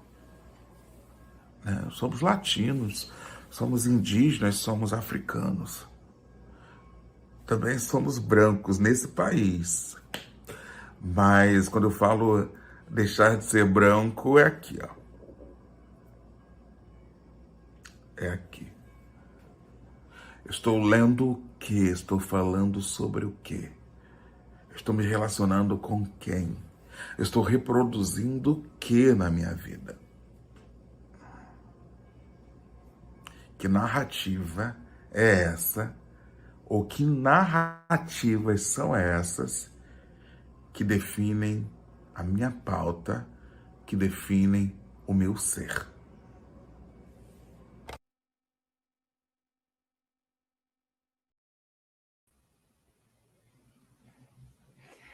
Obrigado, Rodrigo França, por dizer para a gente por onde seguir caminhando, continuar. E a gente aqui, pelo GEASUR, te agradece a tua presença, a tua parceria, e dizemos, seguimos esperançando, seguimos de pé, seguimos com coragem, com compromisso de seguir adiante, levando esperançar e os ensinamentos de Paulo Freire. Muito obrigado a todas, todos que nos acompanharam. Encerramos a 4ª edição do curso internacional de Educação Ambiental de Base Comunitária e Ecologia Política na América Latina, Utopias e Esperanças, Praxis, no Centenário Paulo Freire. Muito obrigado. A gente segue na luta, esperançando. Avante, pessoal.